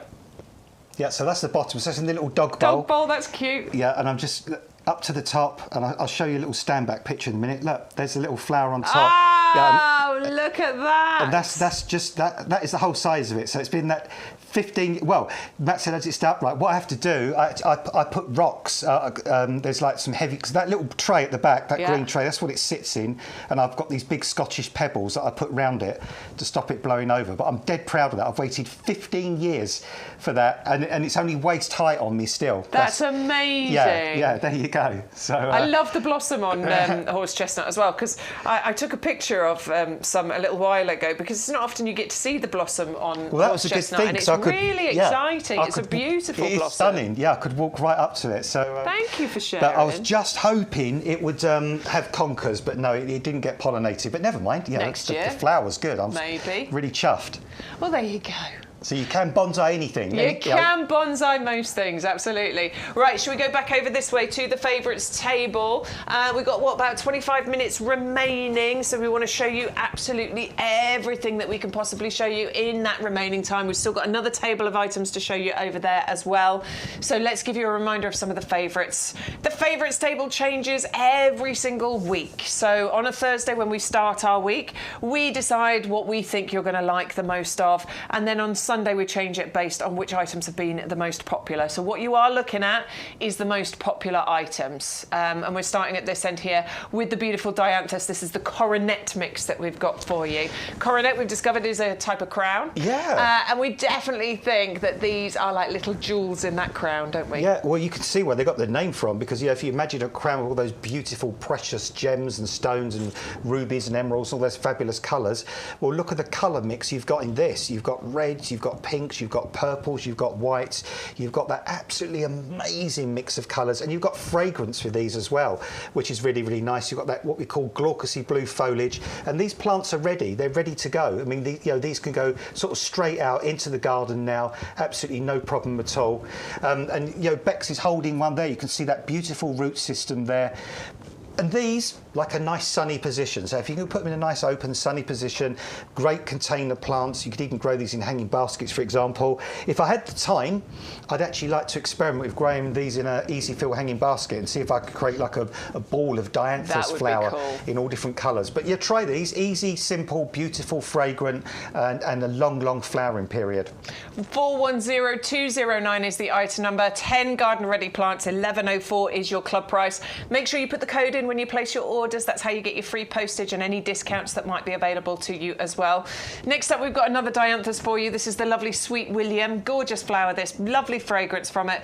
But this is a winter hardy one. Yeah, these are perennial. These will come back for you year after year. So once the main flower spike has finished flowering, chop that flower spike off. It will send up another shoot. It will give you another flower. But this one is called Pink Magician. And the reason is it's got this magical flower heads.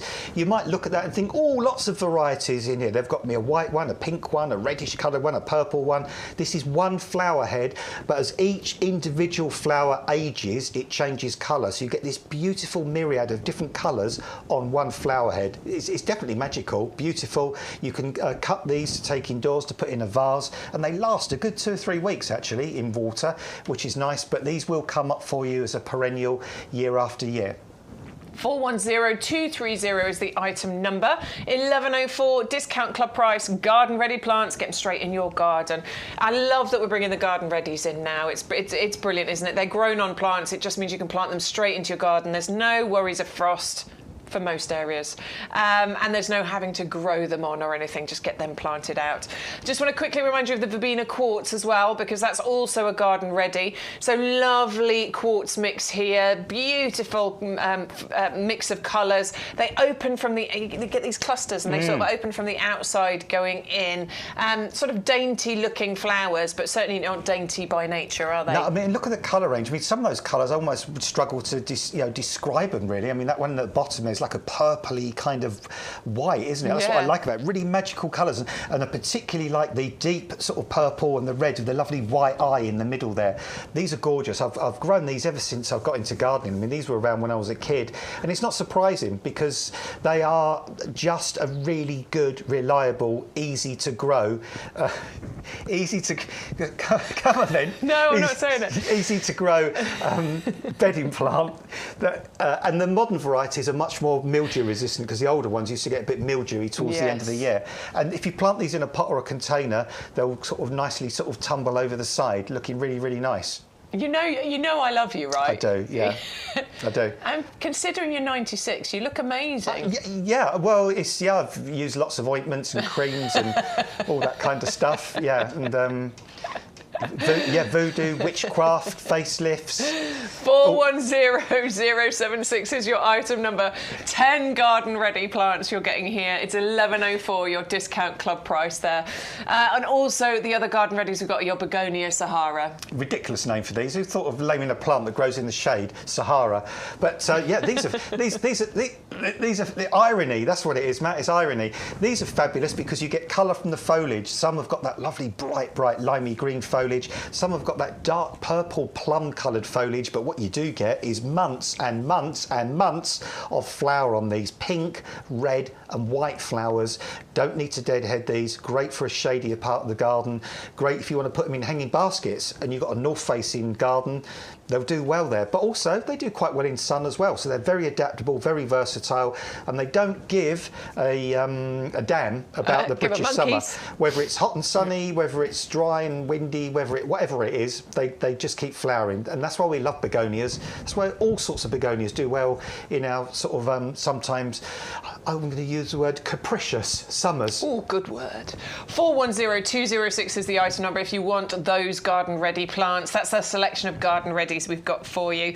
Grimmy is making a bonsai from the Kojo no Mai from YouGarden. Oh, that's a nice one to make a bonsai from. Yeah. Keep us updated on that. Yeah, can't wait to see those pictures. They'll be amazing. I feel like I want to have a go at that as well now, actually. Right, the next one on the Shasta Daisy, on the favourites table is the Shasta Daisy, and this is where you're going to get 3 of the pots included. You've got the half-price deal. It's $12.72 for all 3 of these.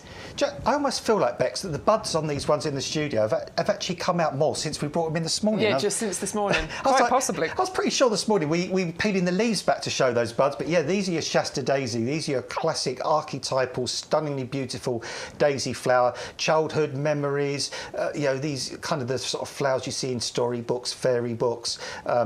There's something simple and beautiful and beguiling and kind of just enthralling, really, about daisy flowers. You've got those yellow centres, you've got those beautiful white petals around the outside, loved by the pollinating insects, months of flower on these. And the modern variety, the real neat modern variety, is much more compact. In fact, the ones in front of me at this very moment are only sort of getting on to 12, 18 inches. Can already see flower buds in the middle. So chances are yours will flower this year. Just one thing to mention, and we are just sort of throwing this in at the moment, a lot of our plants we are giving the Chelsea chop to. So if yours do arrive and they've been chopped off, don't panic, because within a few weeks new shoots will come up and they will flower for you this year. So, and actually you'll get a bigger, stronger, healthier plant anyway. Chelsea chop isn't just for us for packaging. It is a well-known gardening technique, isn't it? It invigorates the plants. And what it does sometimes with a lot of perennials, it'll actually make them flower later, and it will make them flower longer and more flowers, but on compact stems that you don't need to stake. So the Chelsea chop is a really good thing for a lot of plants, but these are perennial. They will come back year after year, sunny, part sun, part shade, and they spread and form a nice little clump or colony after a while. 560902 is the item number. You've got a half-price deal. Love that. We need a half-price alarm bell or something or other. £15 saving, just $12.72 club price. Please use your code, because I don't want you paying full price. I also don't want you paying postage, so make sure you use that code. Every item that we will bring to you in the potting shed has free postage on it. If you shop in the website, which is brilliant, by the way, go for it, you will pay postage on those, but we bring things in here that have free postage. Next up, we've got the Miscanthus Dianthus, the lady in red, and I can't wait to see this in autumn when you get these bright red leaves on here, and then these wonderful, almost white plumes they will be, won't they? Yeah, it almost looks like something from Avatar, this. It's got that really unusual look to it, and it's sort of a double sort of whammy on this, really, because when the foliage comes through in the early part of the year on this Miscanthus, it will be a lovely green, fresh green colour. Then midsummer, it starts to sort of transform into this beautiful red foliage. It's by the autumn is completely, pretty much utterly red, with those wonderful plumes there blowing in the wind above that really, really red foliage. This is going to be a talk about plant. I mean, I'm not a big fan of autumn, but when you see plants like this in autumn, these are really uplifting. I mean, look at that. It's a nice blue sky autumn day there. You've got that foliage colour. That looks to me like an early morning shot there, just as the sun's coming up, the autumnal sky, and those plumes against that low light sky that you get in autumn just look fantastic. Yeah, I love it. I think it's a really exciting one. Remember that this one was actually shortlisted for Plant of the Year this year at Chelsea. So you are, I mean, I know it didn't win, it didn't get a first, second, third, but just to be shortlisted, honestly, that is such a huge achievement just in itself. So I think it's a really exciting one if you've been keeping on top of all the Chelsea stuff. Did you say they were talking about it on the Chelsea show last night? Yeah, there's a guy called Jamie who runs a plant centre. He supplied a lot of the people at the Chelsea Flower Show, and he was talking about it in the pavilion, and they actually had a plant there that they'd grown on and was looking really good. Yes, and he was quite excited about it, actually. I think it's a fantastic one. Honestly, I love that. I'm definitely going to be adding that into the collection. 561362, you'll get 3 of those lovely plug plants that are available for you right there in the miniature greenhouses. How long till it gets to full size? Probably 2-3 years you'll be looking before it really gets to its full size, but you'll get some decent growth on that. Nice sunny spot, you know, free draining soil if you can, though Adam, you were saying clay soil as long as it kind of drains and doesn't sit completely soaking wet on the top. Yeah, as long as there's not water sitting on the top. They're pretty tough. You could grow this in a big pot. It's actually compact enough to grow in a large pot if you wanted to. We reckon the 50 litre would be perfect for it, and it'd be able to live in there for all its life, wouldn't it? Definitely, no problem at all. All right, 561362 if you want to get that. It's a £5 saving and free postage when you use your code. And then finally on the end here, we've got the wonderful Sunbelievable, the Helianthus, the plant that's going to flower its socks off and really, really flower its socks off, but you're getting 2 because it's a buy one, get one free. Put one in your basket, enter the code, the other one will appear in your basket. It has been said that these can have 1,000 flowers plus per plant throughout the season. Yeah. And I can quite believe that because this is flowering now. So where are we? We're in May, and Andrew sent us some pictures. I think it was last year, but he's grown this before. This is Andrew, one of our viewers. He sent this picture in. There's about 3 plants here. This is October. So if you imagine all that flowering time, and that's still going to keep going. So I think 1,000 flowers per plant is not going to be out of the question, to be honest. And the reason it keeps flowering is because it can't set seed. So the poor thing's like, it's really frustrated. It's sexually frustrated, basically, isn't it? That's what we want to say, but we never say it. So we're saying it now. Yeah, because, I mean, basically, all flowers want to do is have a bit of hanky-panky and then set seed. It's kind of, well, that's what we all do, don't we? That's what we all do, to be honest. That's how we... everything keeps going on the planet. But because this poor old plant can't get to that kind of, that sweet spot, as it were, it just keeps producing flowers, hoping, well, perhaps this time I'll get to produce seed. No, you won't. So, so that's what forces it to keep flowering. And somebody asked earlier on, well, how on earth do they propagate it? Well, I would suggest some cuttings. They just keep growing it from cuttings. They have what's called a mother plant or a parent plant that they would take cuttings from. But stunning. This only going to get to about 60 centimetres tall, so not one of those giant sunflowers as well. You could grow it in a really nice pot if you wanted to, or you can grow it in beds and borders. It's a brilliant plant, and the value from it, just for the amount of flowers you're going to get, is phenomenal. There's not many other things that will flower this sort of prolifically for that amount of time. 560541. Please remember that price is for a buy one get one free. You will actually get 2 plants as long as you use your code. So the offer code YGTV2125. When you're placing your order, there's a little box on the website. It says, "Do you have an offer code?" That's where you put the code. This week it's YGTV2125. It'll put the free one into your basket, and it'll remove any postage costs. And in this instance, it will bring the price down for you as well. So 560541. Next up, we've got the Coreopsis, the early early sunrise. 560890 is the item number. You've got a half price deal, $12.72 club price, and this is a brilliant perennial plant, totally hardy. All you've got to do with this is a bit of deadheading. They reach about 60-ish centimetres height, the flowers on here. Lovely double ruffled petals. It's a beautiful one, really easy, very low maintenance other than just a little bit of deadheading. Next up we've got the phlox. We've got the lovely creeping carpet phlox here. You get the, I think it's 4 different varieties you get in there, but it's the lovely mixture of the purples, the pinks, the whites, the bicolours you get in there as well.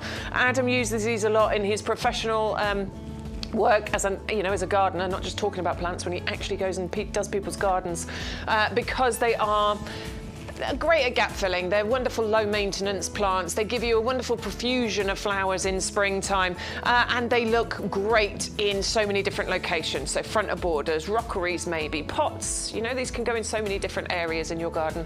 480358 is the item number. You'll get 12 plug plants, and you are saving £11 on that one as well.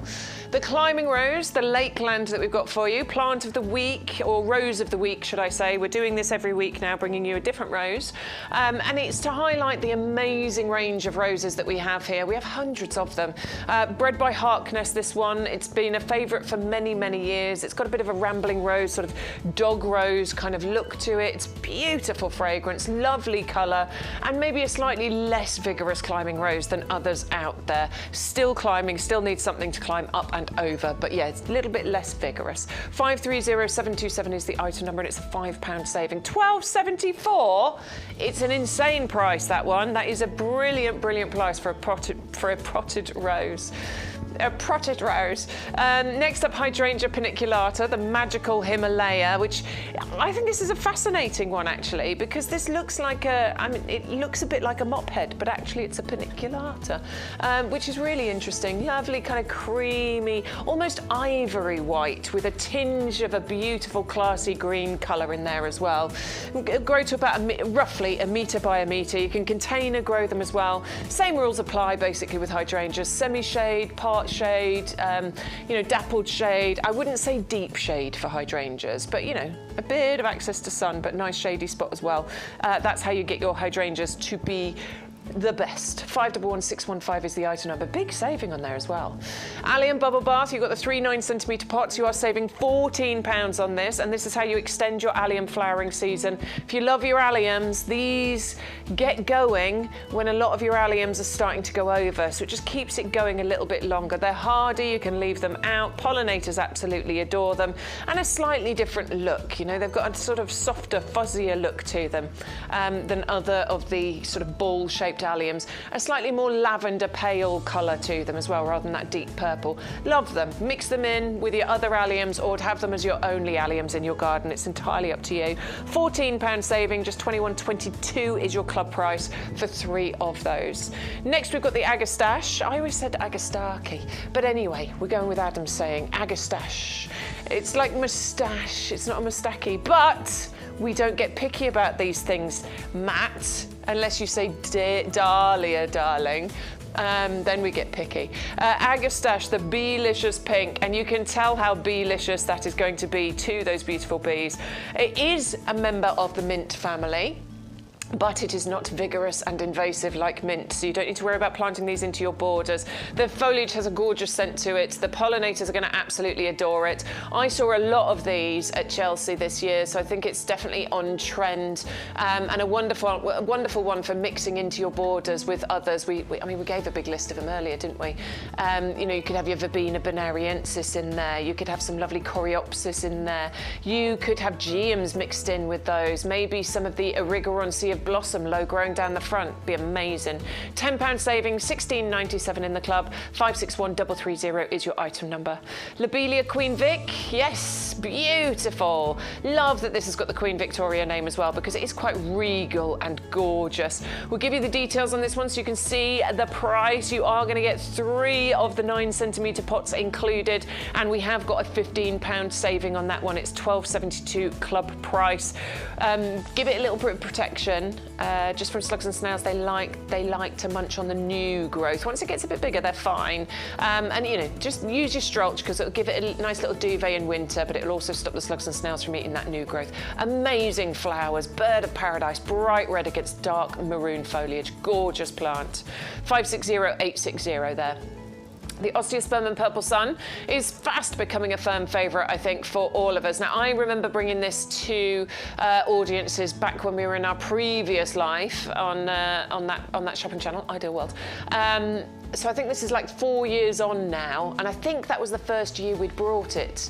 And it is fast becoming a customer favourite. I think every single year people are realising how beautiful this is. It is an Osteospermum, so it can be a perennial, but this is a tender perennial, so you do need to give this one protection. Sean grew them last year, and then he didn't actually give them protection, but some of them have come back this year. So it does show you that, you know, mild winters they can get through, or if you move, look at that. That's the shot for me. How pretty is that? £14 saving, £13.57 discount club price, 560812 is the item number. Bye, Neil. See you on Thursday. Next up, oh, bye, Simon. Next up, we've got the Azalea Encore collection. So we've got 3 colours, the red, the pink, the white, acid-loving plant, but this is Encore. It will flower twice for you. So rather than just having azaleas that flower in spring, this one will flower later on in the year for you too. So why have something that's only going to flower once when you can have it flower twice? Make sure you've got your ericaceous compost. Nice slow-growing plants. They don't take up loads and loads of space. They don't grow too vigorously either. So for smaller spaces, azaleas can be a really good option for you. Right, we're moving on now in our last sort of 5-6 minutes onto the Salvia Lips collection. 3 included in here. Yeah, I'll kind of be brief on these because, yeah, these are stunning, these ones. So you've got that gorgeous, gorgeous aromatic foliage on these. These are good for drought situations, good for full sun. You can grow these almost as a little kind of miniature hedge, or almost into kind of a little shrub about 2 or 3 foot tall. Or you can trim them back late winter, mid-spring. They'll reshoot for you. 3 gorgeous varieties here. You've got the amethyst, you've got the cherry, you've got the hot lips. But what you will get from these is mumps and mumps of flower colour, and these are adored by the pollinating insects. But it's that lovely, citrusy kind of foliage. Smell. Yeah, really, really love that. And lovely, glossy, shiny leaves, and masses of these just really stunningly beautiful flowers. Very cute little shape you get to the flowers. They're small, but you get lots of them, so it makes up for its lack of size in its quantity. 3 of them included. You've got a £9 saving there. Cherry, amethyst, and hot lips, which you're looking at right there. Love this plant. Really winter hardy, really easy. Semi-evergreen. Potentially will hold on to some of its leaves in more sheltered locations. The shape of them is just fascinating. I absolutely adore those. Next up, we've got the Colquhounia for you. This is called Nepalese Flame. Look at the flowers on this. It's unusual, this one. This is a late summer into autumn flowering shrub. Actually, if you're going to go for the Miscanthus, Lady in Red, this would make a great accompaniment with it, because you kind of got those similar coloured flowers. Yeah. But yeah, this one, a nice, warm, sunny spot for this, well-drained but moisture-retentive soil. It's pretty hardy, this one. It might need some protection in the colder winters. But yeah, if you want to try something different, something unusual, Colquhounia Nepalese Flame is definitely a really, really good talking point for something that's going to flower for you late summer into autumn. You're getting 3 beautiful 9cm plants there, ready to go out, ready to grow on for you. Yeah, brilliant. 3 9cm pots, £8 saving on that one. £18.67 is your club discount price. Anne says she's going to get the tower pot for her wisteria. Good on you, Anne. That's a brilliant one. Looking for something else, maybe the Sweet William. Why not? It's a beautiful plant. It's you know, perennial. It'll come back for you. You've got so many options, Anne, but it's a lovely choice, that one, definitely. Right, we're going to come over to the Hardy Hosta collection for you. And I got this Hosta collection a couple of years ago. I've barely done anything to it. Obviously, I protect it from slugs and snails, so I do use Stroch on mine. And I might water it occasionally. Yeah. but that's it. I don't.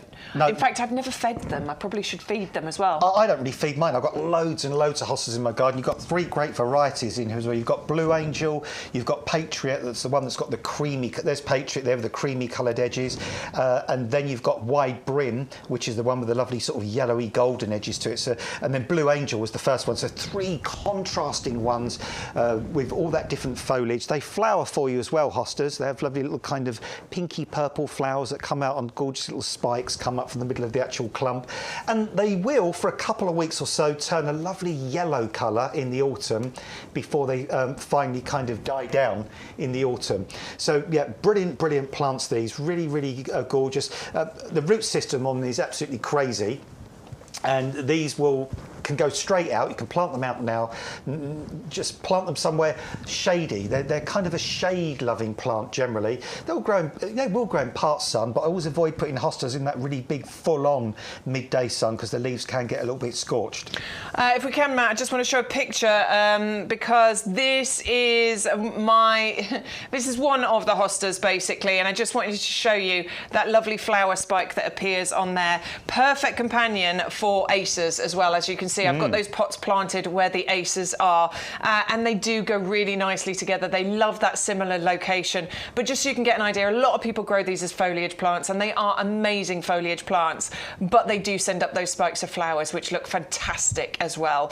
So do grab hold of your your hosta collection, because they are just beautiful plants, and they come back with minimal maintenance every single year. Your item number is 560577, and you are saving £10 off that actual item as well. So make sure you use your code to get your saving and also to get your free postage too. Okay, I'll tell you what I did wrong in a second. That's fine. Right, so moving on from the hostas, we've got the English lavender for you, which is the hidcot. Well, it's kind of weird here, Bexley, because we've gone from full shade to full sun. Yes. So we don't cover all aspects of your garden. We definitely do cover all the aspects. This is a great way to buy lavender. These lavender plugs we've got here are perfectly formed. They're multi-branch. They've got a beautiful root system, and it's what we call like the English lavender. So you've got Hidcote and Munstead are the two we refer to as that. Beautiful purpley blue flower spikes. Really fragrant foliage. These are going to be smothered in pollinating insects, and you'll get a good 5 or 6 years out of these. And if you want to grow a lavender hedge, you can see the insects there, look. This is such a brilliant way to do it, because you can spend like 5, 6, 7 quid per plant if you buy a 2 litre one. Whereas with those, you can do it really economically. I mean, you've got to wait a little bit longer for it to establish, but actually it doesn't take forever. It's not like they're ridiculously slow growing. No, they're not. So obviously you can buy bigger plants and you'll get there quicker, but that's a really cost-effective way of creating that lovely lavender border. It's one of the easiest to grow. They're really simple. The foliage is fragrant. They're just beautiful, honestly. I love my lavender border. It's perfect. 200054 is the item number if you'd like to go for the 12 plug plants, and it's £12.74 club price. And if you're thinking about going for your hostas, please go for it. I was really worried about slugs and snails, but Stroch, maybe some copper tape around the top of the pots. Honestly, you can protect from slugs and snails. It's just a little bit of extra work, but it is possible. And finally, we've got the Allium. I'm sorry we don't have a sample of it, but here are some gorgeous pictures of it, and we were very excited about this when we saw it, weren't we? Allium Spring Bling. That's quite difficult to say, actually. I love Allium. There's loads and loads of different members of the Allium family, but they're evergreen Alliums, which is nice to have these daisy-like flowers. Hardy, get through pretty much every winter. Full sun, well-drained position, container plant as well, growing beds or borders, smothered in bees, butterflies, lacewings, all those kind of things. Yeah, give this a go. You'll really adore it.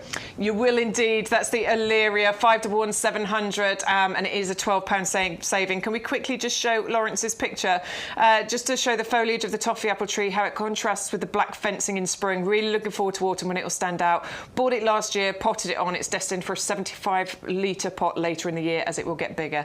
Thank you, Lawrence, because That is a stunner. Look at that. And yes, gorgeous. You've got it with your sambucus down the front there. Do you know, I'm going to get one of these because I so wish more people would grow Cercidiphyllum, and they don't. And it's an easy plant, and it's beautiful and stunning pretty much any time of the year. Just wanted to show that because it's lovely that you take the time to send us your pictures. So I do try and show as many of them as I can. Right, it's been really lovely having your company. Thank you so much for sticking with us for the full 3 hours. If you've been here from the beginning, I'm disappearing. I'm having a little cheeky half day today, and Adam's sticking around. Him and Matt will be on TikTok this afternoon. If you're on TikTok and you want to join them, from about 1:30, they'll be live for a few hours this afternoon. Yeah, right? Looking forward to it. Yeah, hopefully you can join us then as well. We've got a beautiful, well, your beautiful crowd. We always have a lovely crowd on TikTok as well. Oh, you're welcome to find us in all the places that we broadcast. So yeah, if you want to come over there, you can do. We will be back on YGTV on Thursday. It'll be myself and Sean this time, and then me and Adam will be back next Sunday. So it'll be lovely to have your company. Thank you so much for coming in. Bye. Have a lovely Sunday.